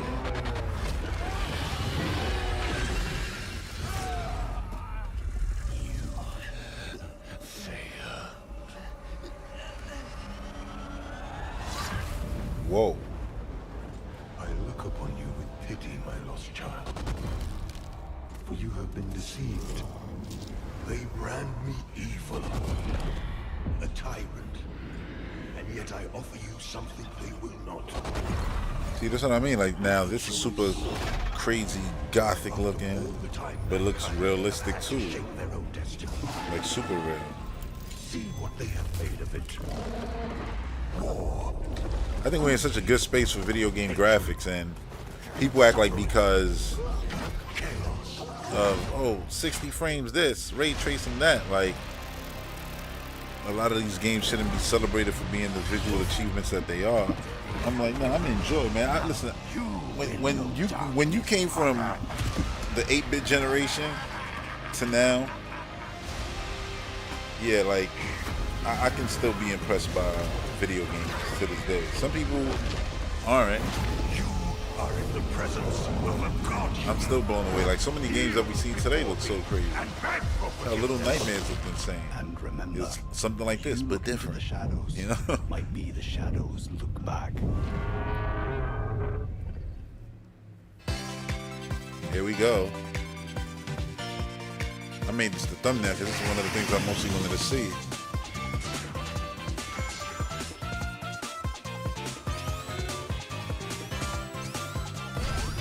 Looks awesome. I love the character models to this game. And I love this creativity. Brand new 2D Sonic fun. Oh, they got a battle mode? Oh, cool. That's cool. That's like the racing in Sonic 2, but cool. It's like a little Smash Brothers. I like that. Sucks that it won't be online, so I probably will never really play it unless you can play against the CPU.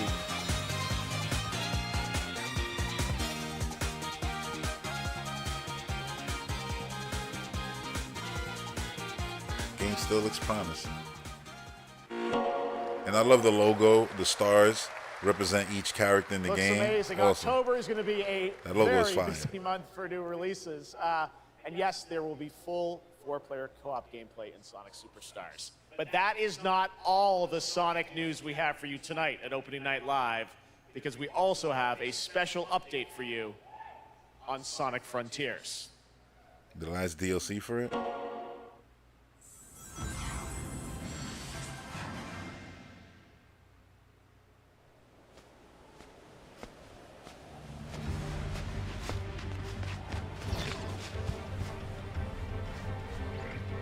See, I much prefer the character models in, you know, the last game and the last footage.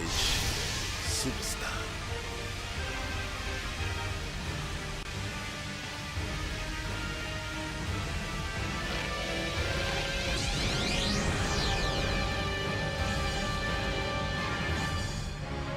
Look at them baby blues.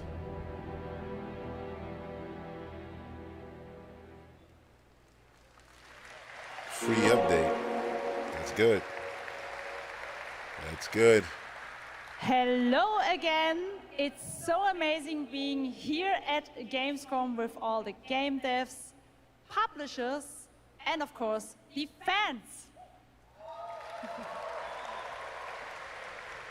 Gamescom is the world's largest video game event. Just check out this. You know, it is the largest world, the world's largest video game event. But you know what really bothers me about Gamescom?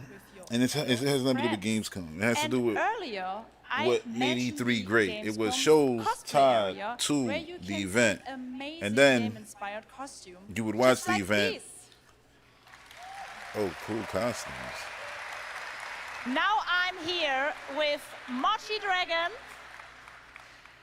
So Rainbow Raven, we got a Spartan, Zelda, and Link. Zaza, and Saphira. Because that's a needle right there. So Mochi Dragon, can you tell me how you choose a character to cosplay? For me, there are 3 things required in order like to Nintendo, decide on the cosplay. The first thing is, do I they're like gonna the be at game or the Gamescom, video but we where don't it's know coming nothing from? really. Like, what The y'all doing second one here? is, They do I announced enjoy their the big character return, but it's like, design? Mario, when they're gonna And be the there? third We don't know one nothing. is, does it have Gamescom a has little begun. challenge in the cosplay making I progress, was waiting like to see if they would sewing a announce corset something. like my princess has Nope, here, nothing. or imitating bone structure with foam. Xbox is doing their And little what makes cosplay at streams, Gamescom but unique?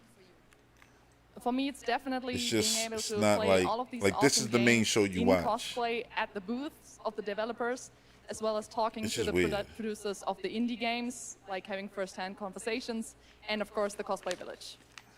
Thank you so much for sharing your costumes with us, and I wish you a great and wonderful Gamescom. Thank you. Applause. Applause. They are applauding. Before I go, I would like to tell you about the Gamescom event arena. Friday through Sunday, there will be live shows from this stage right here in this hall. Check out creators, gaming events, and esports competitions live from Cologne or tune in online. Join and follow us on Facebook, Instagram, TikTok, Twitter, Twitch, and be sure to use the Gamescom hashtag. Oh, they just started doing some 2023. construction. I don't think y'all Thank you heard so that much, though. No way. and back to you, Jeff. Awesome. Thank you, Jasmine. It's great to have you here. All right, right now we've got a first look at the first Descendant, a next-generation action looter shooter from Nexon. The crossplay Looter open beta shooter. is going to be held September 19th to 25th.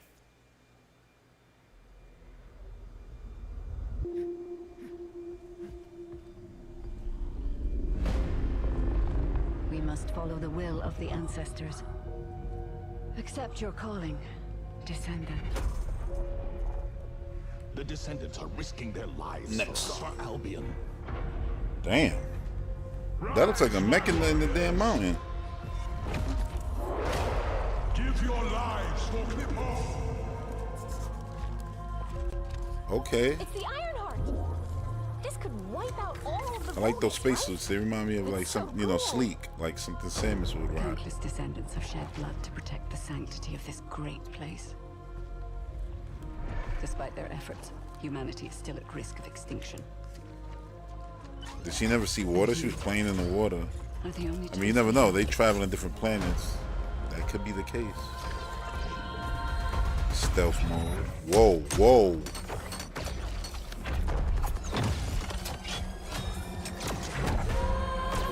Okay.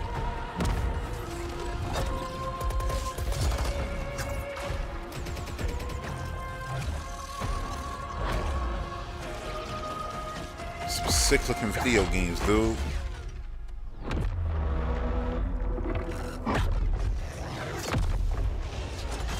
I'm enjoying this show, I'm not lying. There's a grave walker. Run!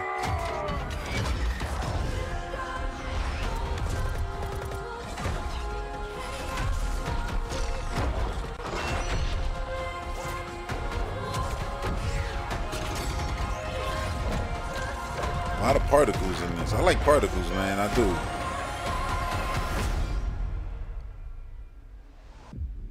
That might be my favorite thing. Crossplay beta. Hello? I didn't even see what hardware it was. How's Surface World? Good. Everything's fine. Great. How are you? Tired, but in a good way. This looks sick. Busy. Unitrench is still Unitrench. I'm worried about you. I heard there was a storm coming. I told you, I still need time. Time to what, Stan? Because as far as I can love see, this. you're It's animated, but it looks real. Like that looks like real life right there. Like, but it's animated. It's so cool. Understand? You're not the only one who's suffering. I need you with me here, now. I will be. The immensity of the ocean is one of the most scariest things to me. Promise. But I would play that. At least try. You're right there. On the verge of something special. Starfield.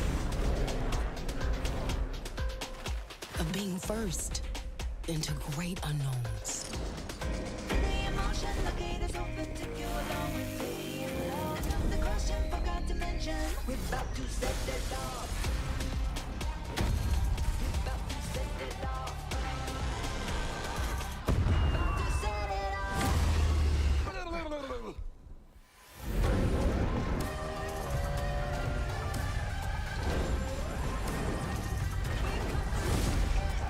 That's a whole lot of video games there.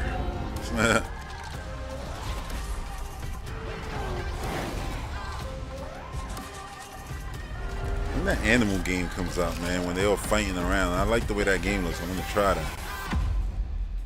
Party animals.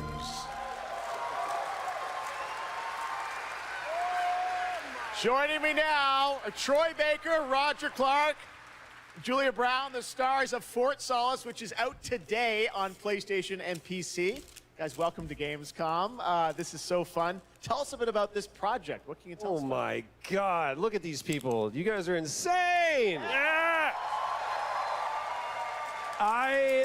We've been able to talk about this game for a while. I think the thing that I'm most excited about is for people to explore these characters. At the core of this experience is unraveling the mystery of Fort Solis. Well, I feel like this is the first time I'm hearing You're going to do this. that by discovering these characters and learning about their stories. And that's, as actors, that's something that we just want to throw ourselves into. And this is a game, I know Roger made, it's an independent game made by a pretty small team, right? All these art pieces look 2 cool. years, 0 delays. We are very excited to share with you the world, Fort Solis today. He said 2 years, 0 delays. It was a real joy to work That's on, crazy. and it's a joy to see what indie studios are capable of in this day and age. It's a real thrill. And an amazing cast for an independent game. Juliet, this is, we know you from a lot of great, film, television work. This game thing, how did you get involved in this project? Yeah, it's my first ever video game project, so I'm so excited. Thank you. And to get to work beside two of the best in the game I don't know world, who this nonetheless. is. So I just had to Maybe I've seen watch that these sign, guys but I don't alone. remember. And you guys did full on, performance capture. We see a little tease of your character there, Juliet. What can you tell us about kind of what we're going to see in this launch trailer, because it's an amazing narrative experience, right? This sort of, an independent game, but done on a big production value. Yeah, go Roger. You know, one of the best things about working with Troy, I remember coming in from lunch and we were doing the mocap, and I walked into the foyer and there I see Troy's butthole. I mean, the hole is butt made. Okay, when I say we threw ourselves into this, we literally did, and there's a hole in the wall that was made by my butt. Yes.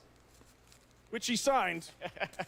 And Julia, I sold know on eBay. it's a little mysterious what your role is in this game, right? But we have to play to find out. So I play Jessica Appleton, who's an engineer working on Fort Solace alongside Jack Leary. And they're going to have a night that they will never forget. Ooh, okay. It's a thrilling ride. Well, let's get a little tease of this. Instead, it's out today. Here is the launch trailer for Fort Solace. Thanks so much, guys. Our pleasure. Thank you, guys. Thank you.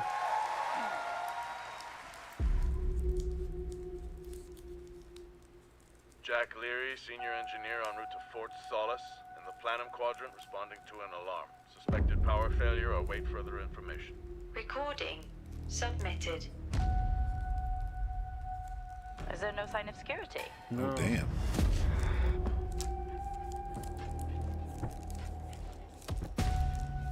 It reminds me of like a Deliver Us the Moon or something like that.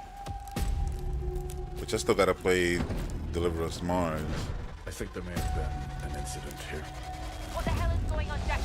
You need to leave and let Central handle it.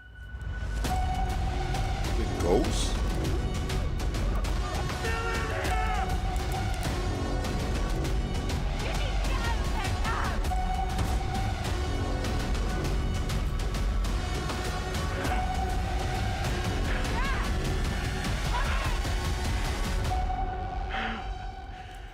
It looks cool.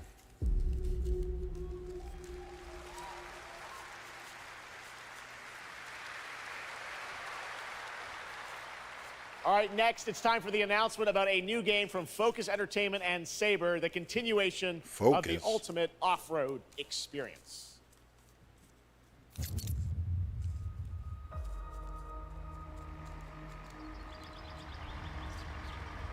Behind all great discoveries lies a journey. Pokemon Snap. One of HD. anticipation and adaptation. Of struggle. Of hope. Oh, so they went from the snow with the truck to the mud stuff. Now this is like your each step traveling matters. the globe. For every obstacle, there's a solution. I guess you photograph the environment.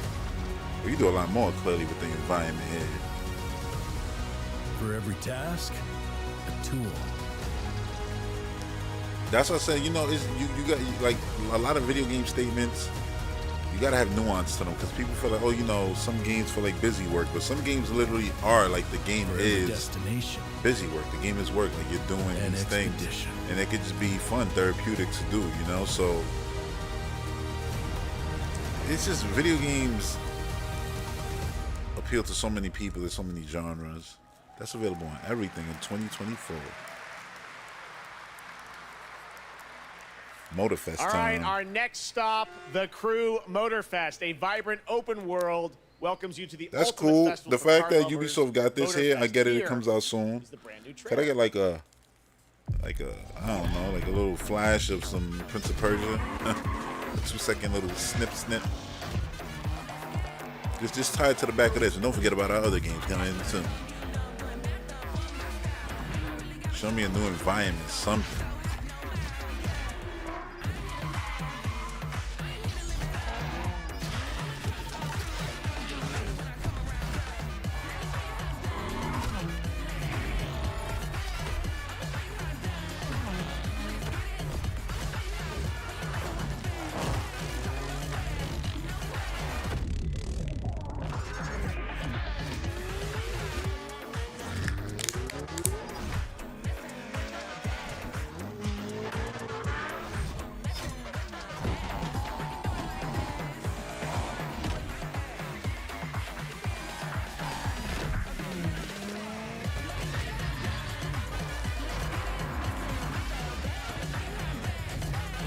It looks sick though, because it really does. Like it's really right there, like with Forza visually.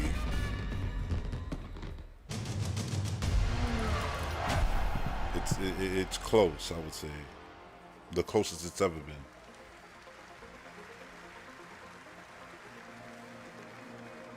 And I love the city stuff that they got. They still got the flying and everything, the boats. The Crew Motorfest comes out September 14th, and the brand new Lamborghini. I'll definitely play that Velto one is on day, the but I'm not cover going to be and playing it in playable. September. And we have a special O&L announcement for everyone watching between September strictly, I'm just playing Zelda and a Starfield free in trial will be September. available of the game, offering 5 And in hours October, of gameplay on all platforms. I'm going to be playing Starfield, Mario Wonder, maybe still Zelda. I'll All probably right, be done by moving then. on with CD Projekt Red gearing up for the release of the spy thriller expansion to Cyberpunk This is 2077 Phantom Liberty on September 26th. The studio is ready to share a new look What the hell is at the Shadowrunner? wide range of overhauled mechanics coming to the game. It's As you're Phantom about Liberty. to What the hell is see, Shadowrunner? a lot has Oh no, that's changed. that's Let's Shadowrunner 3. check That's this the other out. game I was looking at. The sword dude will be running on walls. Okay. Yeah. Hammer time. Oh, you ain't gonna show us the hammer time? Come on. V, my favorite merc. Welcome to Dogtown. There's a job. Coordinates provided. You know what to do. Get your ammo, assault rifles, tactical gear. Hands, get out buying some iron. The logical choice.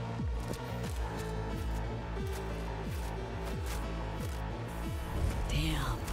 Green view. Home stretch. Getting a ripper to overclock your chrome before the fight. Not a bad Oh, idea. Baraka. Okay. We need to see these things in action. Get this show. Oh, here you go, hammer time. Boom.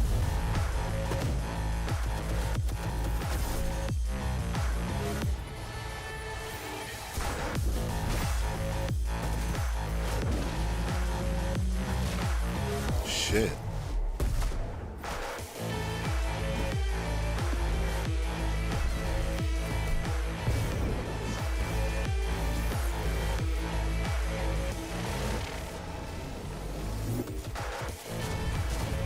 It's good to see that they kept supporting that game, you know what I'm saying? It became basically what they wanted it to become, even though, you know, it didn't launch in the best state. Job done. Premium work, V. I'm closing the gig and sending you a little bonus. Something that will spirit you home safely. Someone dispatched a hunter. Good luck. Is that a Rocket League car? Fuck incoming! Fire till she drops! Got a net runner cinch here! Need backup right now! All nearby units. We got a situation in Watson. Roger, dispatch. We're on our way. NC police, for fuck's sake. Sick. Your actions are illegal. Let me put it this way. So many worlds, yo, so many worlds. Because I was just thinking right now, like, man, I should give this game a shot one day. Time to tilt out. Fuck. That was close. Bravo, V. I only hope this won't mark the end That's of a lot our of shit. collaboration. You will hear from me soon. This I guarantee you. So basically, they updated every aspect of the game.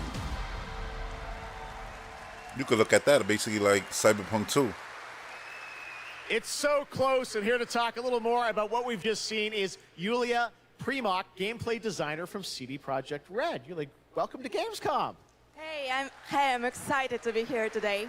Well, we're excited to get in depth about what we just saw because there are a lot of upgrades coming. We just That saw outfit looks a lot comfortable of as hell, I'll upgrades and tell you that changes that are much. coming to Phantom Liberty. Where do we even start? So basically, we've prepared a major overhaul of the gameplay experience. So for example, with our Because you at Gamescom, you absolutely better be in redesigned some perk sneakers. system, we Like, prepared you're going to be many walking around cool a play lot. styles.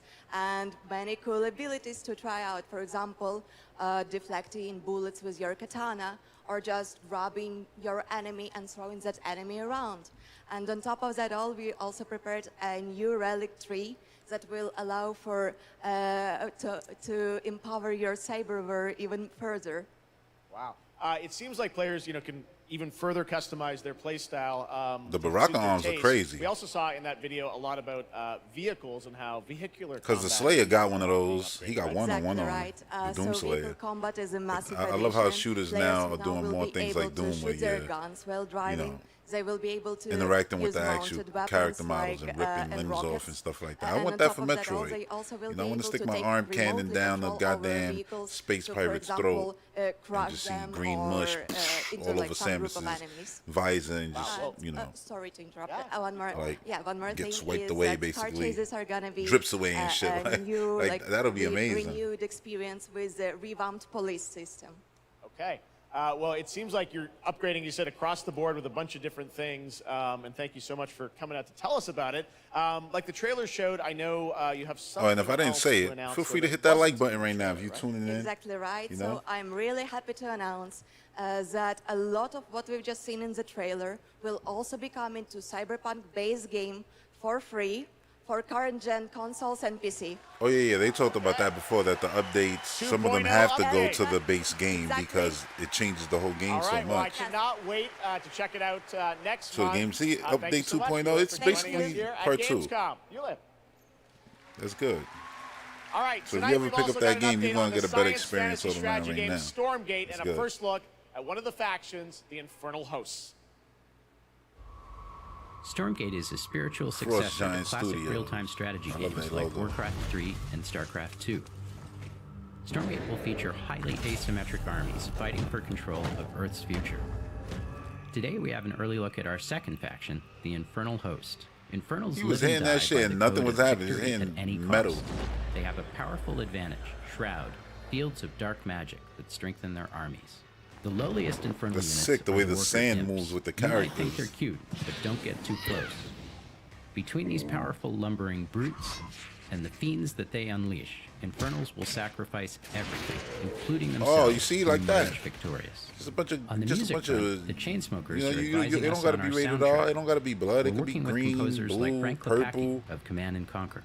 We'll share more later this year, including some of the friends we brought in to lend their voices to our co-op campaign. All must serve.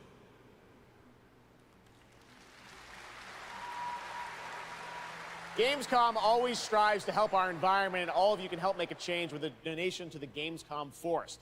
Now to present Gamescom Green Studio of the Year, please join me in welcoming Lisa Pack from Playing for the Planet. Lisa? Every time I come to Gamescom, I am amazed by the scale of this event. Yeah, I and think the impressed with last how each year the 3 team, years, right? continues They've to been make doing steps to make it more sustainable. Gamescom things. This is being done through the Gamescom Because I remember Green seeing, initiative, this as well as initiative by partnering with before. us at Playing for the Planet. Through Playing for the Planet, the United Nations has been working with the games industry to inspire millions of players around the world to learn more about the environment and to take actions that benefit the planet. That logo is sick. Whether you are a The gamer, controlling the world. a head of a AAA studio, or an indie developer, all of us can and should play a part. What matters most is that you start somewhere and collaborate, because time is of the essence. And if we don't start now, then when? For those of you who play games, many of you are already raising the bar by asking game makers to step up and act on values that are important to you. Keep on asking, whether it's for more green content my or greater Xbox is in energy energy efficient mode. because your voice counts. I don't buy no box games no For more. this year's Green other than Studio for of my the Year Switch. award, On that we part, I'm have been still- looking for bold, but I keep my games, system-changing, bro. innovative, and creative ways to tackle the climate crisis, and all nominees this year have done an amazing job. The way we win on climate change is to stop emissions from happening in the first place, and that is exactly what this year's award winner is actively trying to do. The nominees for the Green Studio of the Year, based on companies that have submitted applications, are Frontier, Ubisoft, and Xbox. And this year's winner is Xbox. And here to accept the award is Phil Spencer, the head of Xbox. That was obvious, like, that they were gonna win, because they go so hard with everything. The controllers, you know, the ones that they're using, all the old controllers, and they're using the scraps of that to make new controllers. On behalf of an incredibly talented team, and I like that shit for at real. Xbox that has worked very hard. I mean, we all to put sharing this tools rock, in I the know that, hands right? of developers to allow them to see the impact of their code on the energy draw of the consoles. We do this so that we can all play. And your console now, while when we you get an continue to Xbox, make it the starts in world a that more mode. You sustainable got to take it place. out of that mode, and I don't know why Thank you you very would. It much. doesn't take nothing away. Everyone. Your game's still downloading in the background. Quick resume works. Everything works. I don't even notice the difference. Congratulations to Only in Phil my heart and that I know I'm Xbox. helping the Great to have that environment. award in the show. I'm now here with Judd Cobbler, the founder and CEO of 11th Hour Games. Judd, this is a big moment for you guys. ARPGs have had an incredible year, but you're an independent studio that has been building That's the logo this to game their for a company. number of Sick. years, and we're excited to tell your story. So tell us a bit about The Last Epoch. Absolutely. So Jeff, thanks so much for having me. Oh, it's on the hat. First off, That's a sick before logo. Last Epoch, I was not in the games industry. I was just a die-hard action RPG player that dreamt of creating a community-made action RPG. And with the help of our community and Kickstarter, we've been able to make that happen. And so in Last Epoch, every single skill in the game has its own transformative skill tree. We have 119 skills in the game so far, and we're adding more every single patch. We also have an awesome deterministic skill system, deep and interesting loot, and multiple in-game They systems doing all for that, so you know endless they have an playability. audience of people who are playing And Jeff, this game. tonight we're excited to announce our newest class, the Rune Master. The Rune Master has a unique mechanic where he's able to invoke any of 40 different abilities with a single button press, making it super like the exciting and stage. fun to experiment and find your perfect play style.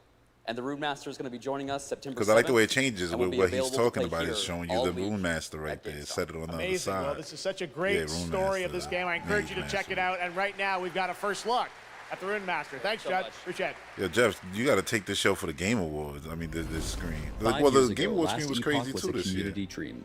What if we, the players, could band together to make the next great ARPG? What would that game look like? Lots of character classes to choose from. I told Every y'all, these single shows skill would usually have go its for like own 2 build-defining hours, skill tree. you know, so. Reaching in-game would be just the beginning, and it would be updated for years so we could play forever. Relax, enjoy yourselves. Last Epoch makes crafting and finding items super rewarding. Again, it's genius. Perfect I think time to is show the this game most actually, innovation because we've this seen game is in a having, trade system in an this ARPG genre is having in right at now least a a moment. decade. Top-down action RPGs, and if people don't know about this game now, they might be, oh, let me check this out. I want more.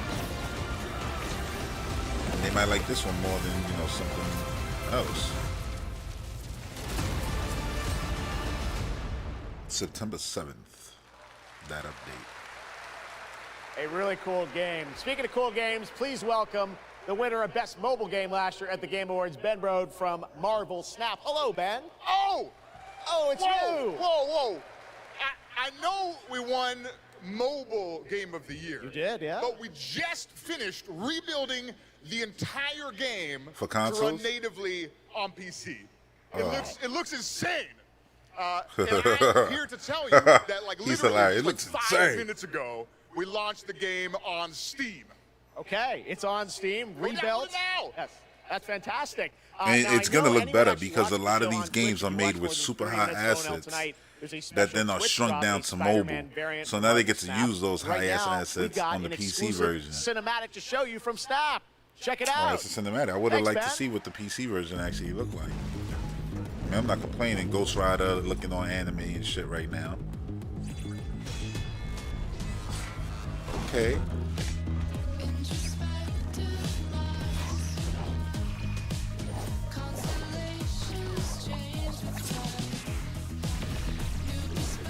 That's sick.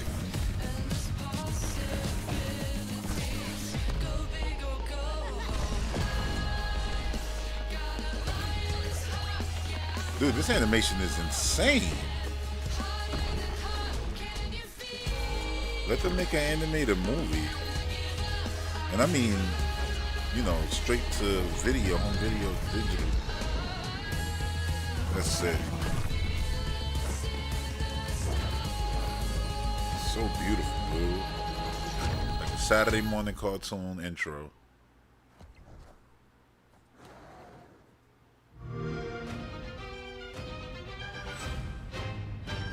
Ready to get out there? Now this is the PC one. Next big thing and I'm on the move. Best watch your step when I'm coming through. We have a lot to talk about. Already it's a classic.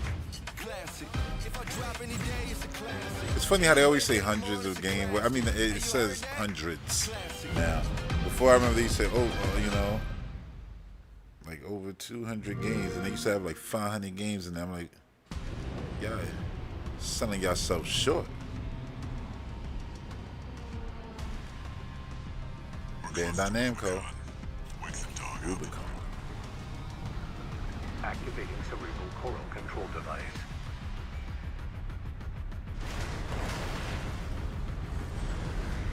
Augmented human C4621 has awakened. Dude, its name is C4. You know it's gonna be Beast. Oh.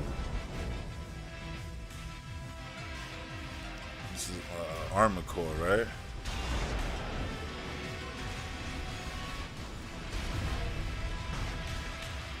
This is a From Software Priority game. subject for termination. High on the list.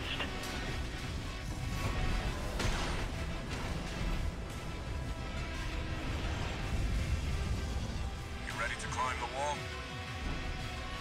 It's like Metal Gear, the vibes.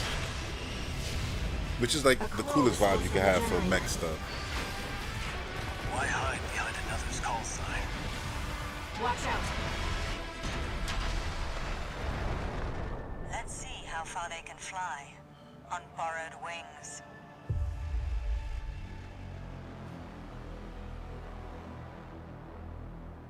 Damn, that shit comes out in the blink of an eye. So many video games right now. Memories form like scars.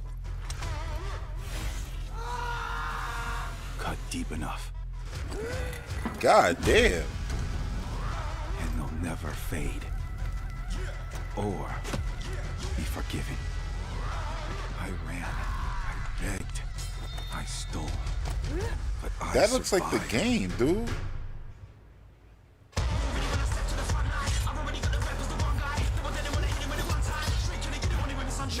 Oh my god.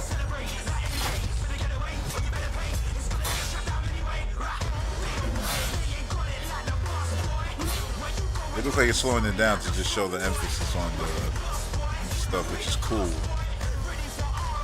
Oh, pulled a knife out, threw it at this guy. Blood splattered on the king.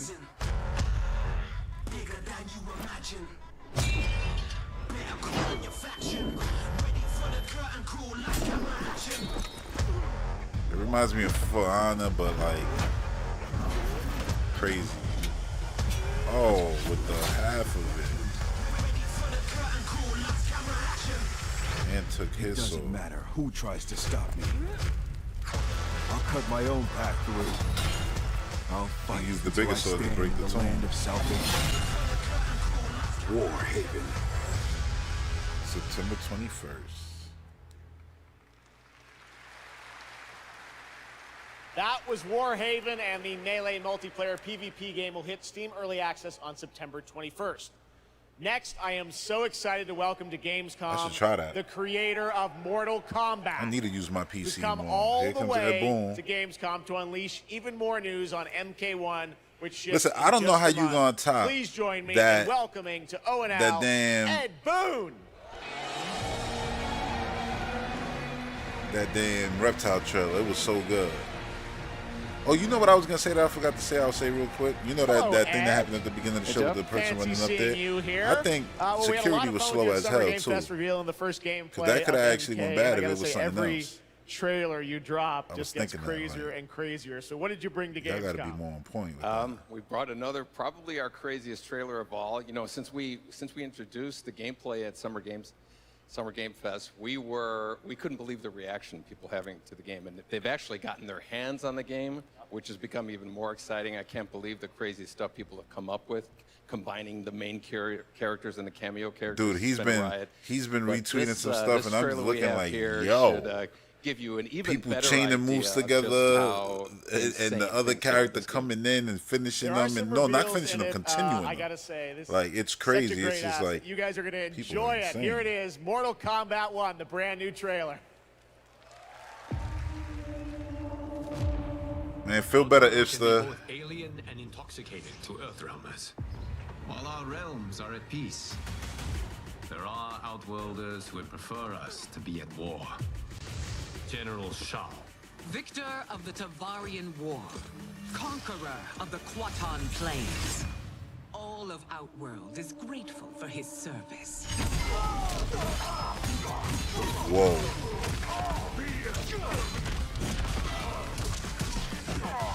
Oh my God.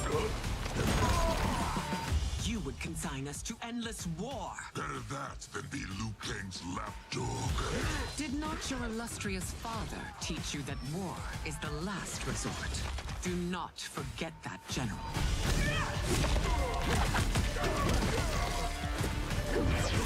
Sick. I love this stage.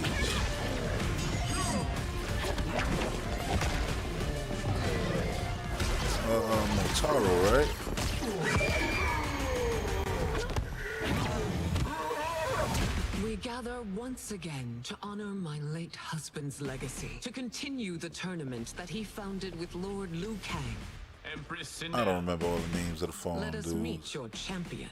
Earthrealm's champion is Raiden, Your Majesty. Oh, young ass Raiden. Is it me? Or is Earthrealm's champion scrawnier than usual? This guy's goddamn beautiful looking right here. He You has saw earned that? his place by Like, embodying the very best qualities of that looked like Earthrealm's people. if they made it in real life and then put it in the game. Like, this shit looks like a movie. Like, that looked like real prosthetics on the actor is what I'm trying to say. Like, it was like beautifully done. We will destroy your champion, Liu Kang. Real. He will taste no victory. Dude. I gotta finish 11.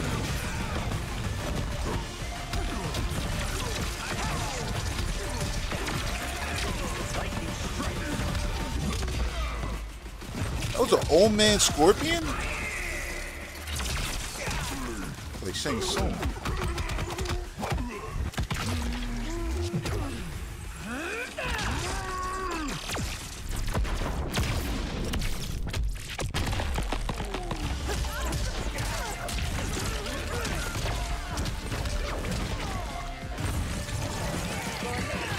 Shit, look at that metal tail, insane.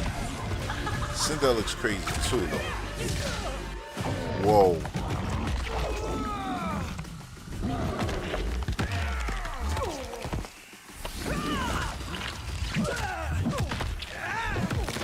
Oh! Oh! Lordy, Lord, Lord, I felt it in my life. No, Ed Boon, you did me dirty. Damn, that was insane. Yo. Who's your queen?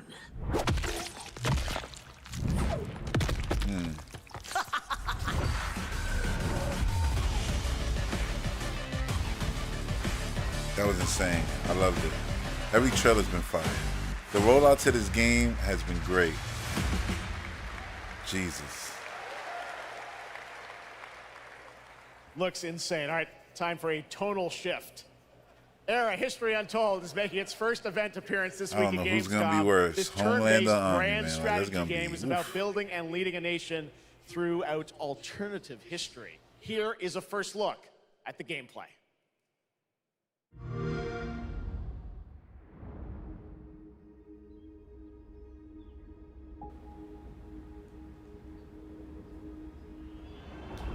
Aura History Untold.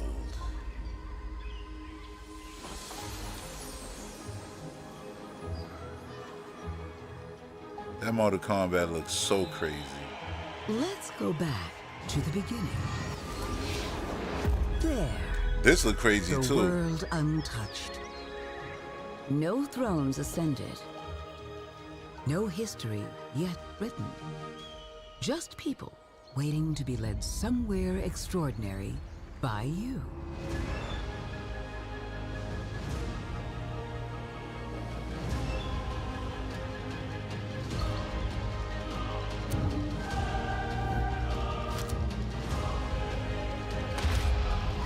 Because this looks photorealistic, 100% photorealistic. Will you inspire? Jeez. I like how it happens in real time, though. You went from the ancient days, it started with the people playing soccer in the stadium to the old days. Oh, damn, everything.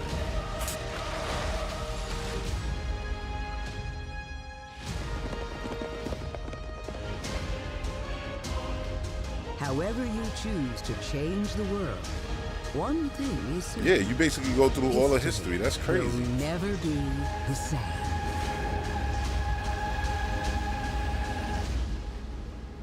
History untold.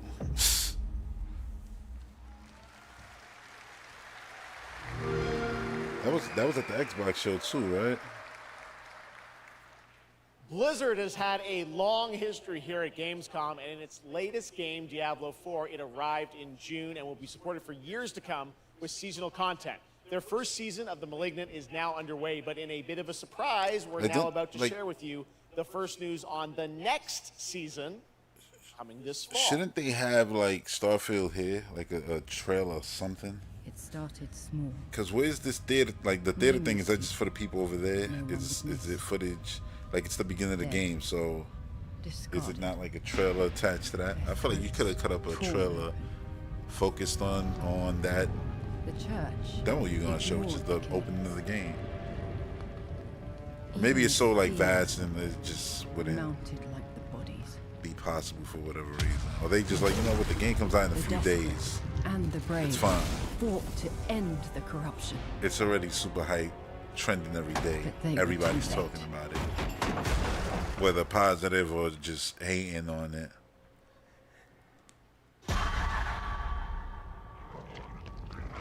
It changed them. Killed them. Brought them back. Hungry.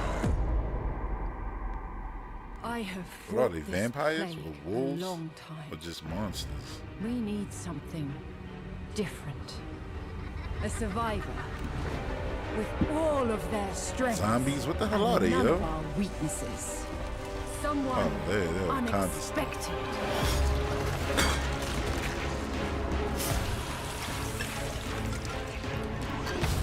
Damn. And they'll never see you coming. Oh, she's scary. Track them. Hunt them. Kill them. In the realm of darkness, we are the beacon of light. Oh, splash. You saw that? Pierce through the hearts of the damned. Looks sick.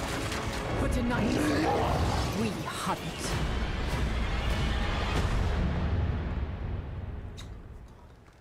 Diablo. Gamescom, please welcome actress and producer Gemma Chan, who is voicing the role of vampire hunter Eris in the Season of the Blood, and the general manager of the Diablo franchise at Blizzard, Rod Ferguson. Welcome to Gamescom. Hi, everyone. Gemma, this is so exciting to have you here. Welcome to the video game world. I know this is your first video game, right? It is. Thank you for having me. It is my first video game. I have always appreciated the power of storytelling in all its different forms, and in some ways, video games are very much like interactive cinema now. So I was so excited to play this character, and yeah, thank you for inviting me into the world of Sanctuary. You did an excellent job. I can't wait for people to hear you. Yeah, this is exciting. You know, season 2, which will be coming, as you said, in October. What can you tell us about the character that you're playing, Eris? So Eris She evil. is a seasoned vampire hunter. She is going to be your badass warrior companion as Oh, no, you she not fight your evil. She way cool. through the perils of Sanctuary. Or maybe she is. I don't She's know. complex. She's seen quite a bit of horror in her lifetime, so initially she comes across as a little bit cold and jaded. But in a fight, she will definitely have your back. Good to know. Rod, tell us a bit about what we can expect from this new Diablo season in October. Well, Jeff, you know, Diablo is about creating that ultimate power fantasy. And obviously, a lot of people have been doing it. We have over 12 million players and 1.3 billion hours played so far. And I just want to take a second to say thank you. We're so appreciative of their enthusiasm and all the player feedback. It's going to help us make great seasons for years to come. Now, for our free second season, Season of Blood, you get to join Eris as a vampire hunter, but not just any normal vampire hunter. You're going to get cool vampiric powers and become kind of a daywalker, a vampire that hunts vampires and ultimately tracks down and faces off with the big bad vampire lord. Now, that's Season 2 and that's October, so we still have lots of time to jump into Season 1, the Season of Malignant. So, you know, seasons are a great time to start with Diablo because we all begin at the same place. So come join us in Diablo. Amazing. All right, well, thank you both for making the trek here to Gamescom in Germany, and we can't wait to meet more Eris and hear more in October. Fantastic. Gentlemen, Rod, thank you so much. Thank you. All right, and now it's time for another world premiere. This one is a European-made game about hope, love, friendship, and robots. See, there's a couple world premieres here, and he was acting like there wasn't going to be none, really. Like disinformation, where danger lurks around every This looks turn. crazy. Mad Max A looking. motley crew of misfits embark on a fateful road trip to discover their true. Please tell me you're done. Oh, we're Love just the getting character started, models. dude. What is this music? I believe the kids call it K-pop music. Just K-pop. Turn it down. Leave my music alone. Shut the hell up. Words have power. Oh, damn. She really made him They shut can up. give you strength. Ready for this? Stand still. Words can bring people together and tear them apart. So it looks like it's a co-op But if words game, and y'all hold so mixing your much abilities. power, he has no respect for you. Heavy He's story, right. The question the action, is, adventure. what do you Dust have to Spawn. say? I think we can all agree that my trailer voice That's another early was better than 2024 yours. game. It was cool.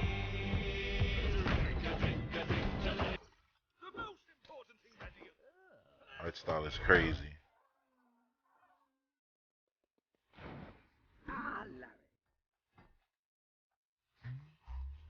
I like this.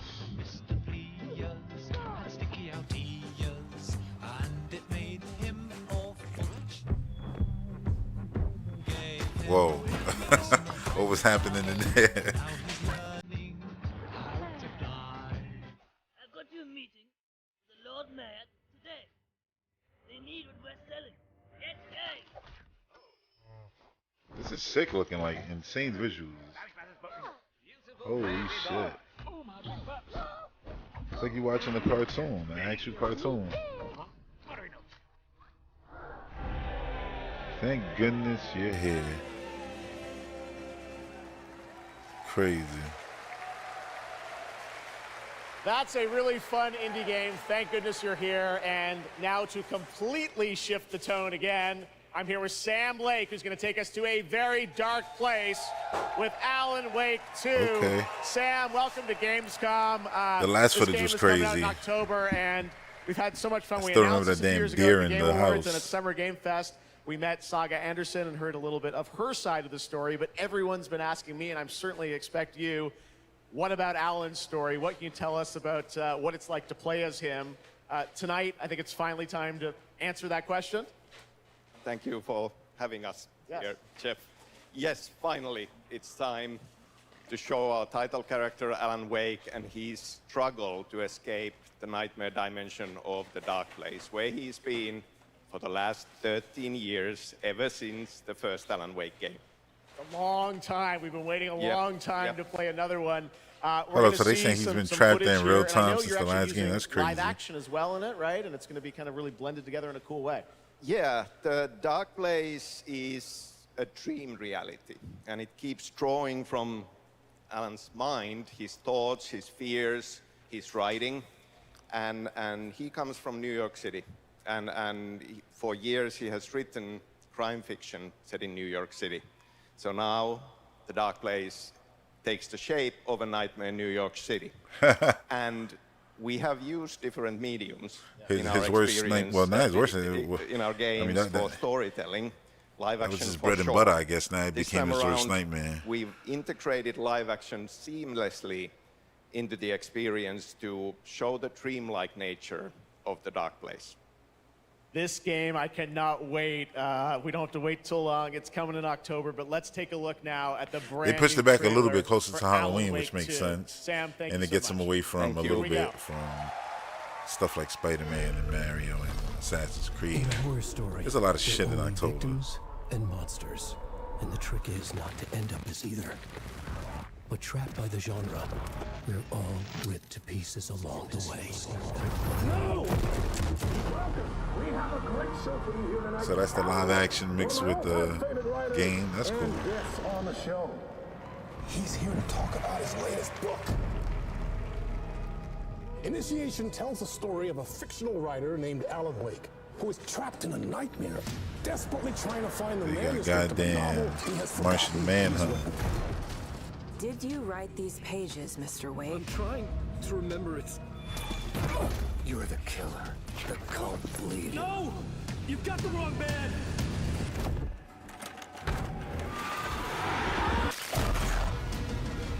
It's my fault. Video games have tried stuff like this, and sometimes they don't work, but it could. Where is he now?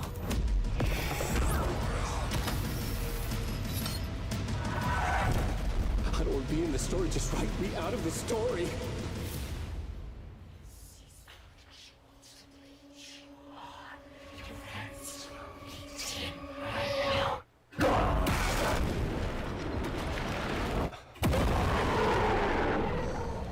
Yeah.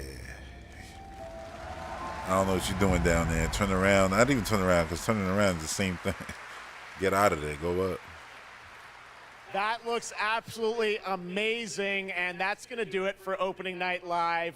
We have so many amazing games coming this fall. I want to thank all of you for being here tonight, watching online. Yeah, I would say that was about hosting. 2 and I gotta hours. say, we got a lot of great games coming up in the next few months. Yeah, so I 2 hope you hours, enjoy 4, yeah. the rest of Gamescom and get Gotta ready look at the for time. what's going to be quite a debate about Game of the Year. And speaking of the Game of the Year, I'm happy to announce tonight that the Game Awards will be returning live this December. And we've got a date for you. Thursday, December 7th, the show will be streaming live everywhere. It is our 10th show, which I can't believe. We've been doing it for 10 years. We'll be live at the Peacock Theater in LA on Thursday, December 7th, and I hope to see you then. It's going to be a very, very special show. Thanks again for watching Gamescom Opening Night All Live. right. We'll see you again next year. Good night, everybody. Cool.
Come retro. When do you consider them retro? And for me, my answer was the 360 Wii PS3 generation. Everything from that generation back, you know, basically from that generation down is damn retro in my book. So yes, games like Mario Galaxy, retro. Mario Galaxy was, I said this before, you know, in the last podcast, which that portion of it is basically Patreon exclusive, but I said, you know, those games, Mario Galaxy, even Metroid Prime 3 or the trilogy could have been people's first Metroid games, first Mario game. Skyward Sword could have been people's first Zelda game, Twilight Princess, you know? People's first big memory, then Mario Bros was probably playing Wii Sports and stuff like that.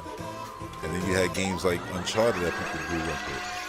and playing the God of War games that were released there, and those games were remastered much earlier, so they found God of War on that console. My point is, all of that, like the people who play those games right now, like grown ass adults. You know what I mean? Are grown ass adults. And yeah, so in my book, that solidifies them as retro. So the poll went like this, basically. 60% agreed everything up to, you know, Wii and 360 and PS3 is retro. And 20% said everything up to GameCube, Xbox, PS2, and 20% said everything up to PS1 and N64. So that's the way it went. That was the split. You know, so yeah. I mean, it's good. It's good to see a lot of people agree with me. Like, I'm not crazy. Like, those games are old as shit. And video games, look at everything we just saw right now. Like we so far removed from the Wii generation, from even the 360. Like, and I still go back and play 360 games a lot because of the series. And it ain't really fair because the series, all those games I played, I would say all of them are being pushed to 4K. 8 auto HDR added to them. They look better, play better than they ever did on the 360. You know what I'm saying? But, you know, games like, while they still play great, you know, you play Mario Galaxy. Mario's moveset compared to Odyssey is just laughable. You know what I'm saying? Like, Odyssey is just insane. The speed you move in that game and everything is crazy. Like, the jump is insane. The craziness of that game is even crazier than Galaxy. And it's not, it's not a Galaxy game. But you're still going upside down. You're doing 8-bit stuff, all this crazy. It's like, we so far removed. Like, from, I'm talking not only visually, like, the game design aspects of video games. Like, you saw that Call of Duty. Go look at a Call of Duty from the 360 right now. While they're having that renaissance because, you know, Microsoft did their thing again with making those games, you know, playable, the online, bringing it back. I'm like, nah, like it's just I would say it's not Mario 64 to SNES. I would never say that because that was such a big thing going, like, you know, 3D. If anything, going from like 3D games to like VR or something would be that. You know what I mean? But VR isn't super popular where it's getting, you know, all the, you know, greatest developers working on it, making the biggest, best games on it. Like what happened when, you know, 3D games started popping off. Yeah, like, it's crazy. Let me jump through this gameplay real quick. Let me think, like, even I think, watch, when Metroid Prime 4 finally gets revealed, that's going to be so drastically different, especially if it's great, good, top tier, 10 out of 10 experience.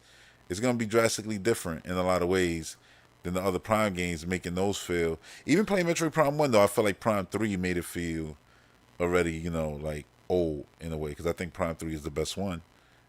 And that's old, yo. That's 2007. That's retro to me already at this point. That shit is crazy retro in my book. So, yeah, man, that's going to do it actually for this podcast. I hope you enjoyed this live reaction to Gamescom Opening Night Live 2023. And next time I see y'all with a live reaction podcast, it'll probably almost certainly be I don't know. I would say like a Nintendo Direct, but that's not true. It depends. I might do something, you know, capturing the live, because there'll probably be other games shown off, and I just want to highlight those games, and I'll just, you know, just watch a bunch of trailers with y'all on the live stream. So I can't even say it'll be the Direct. And I say the Direct because, you know, I expect the Direct in September. That's going to be soon. But yeah, thanks for everybody who came through, tuned in. And if you're not subscribed, make sure to hit that subscribe button, like the video, all of that good stuff. And yeah, I'll see y'all on the next one. Peace.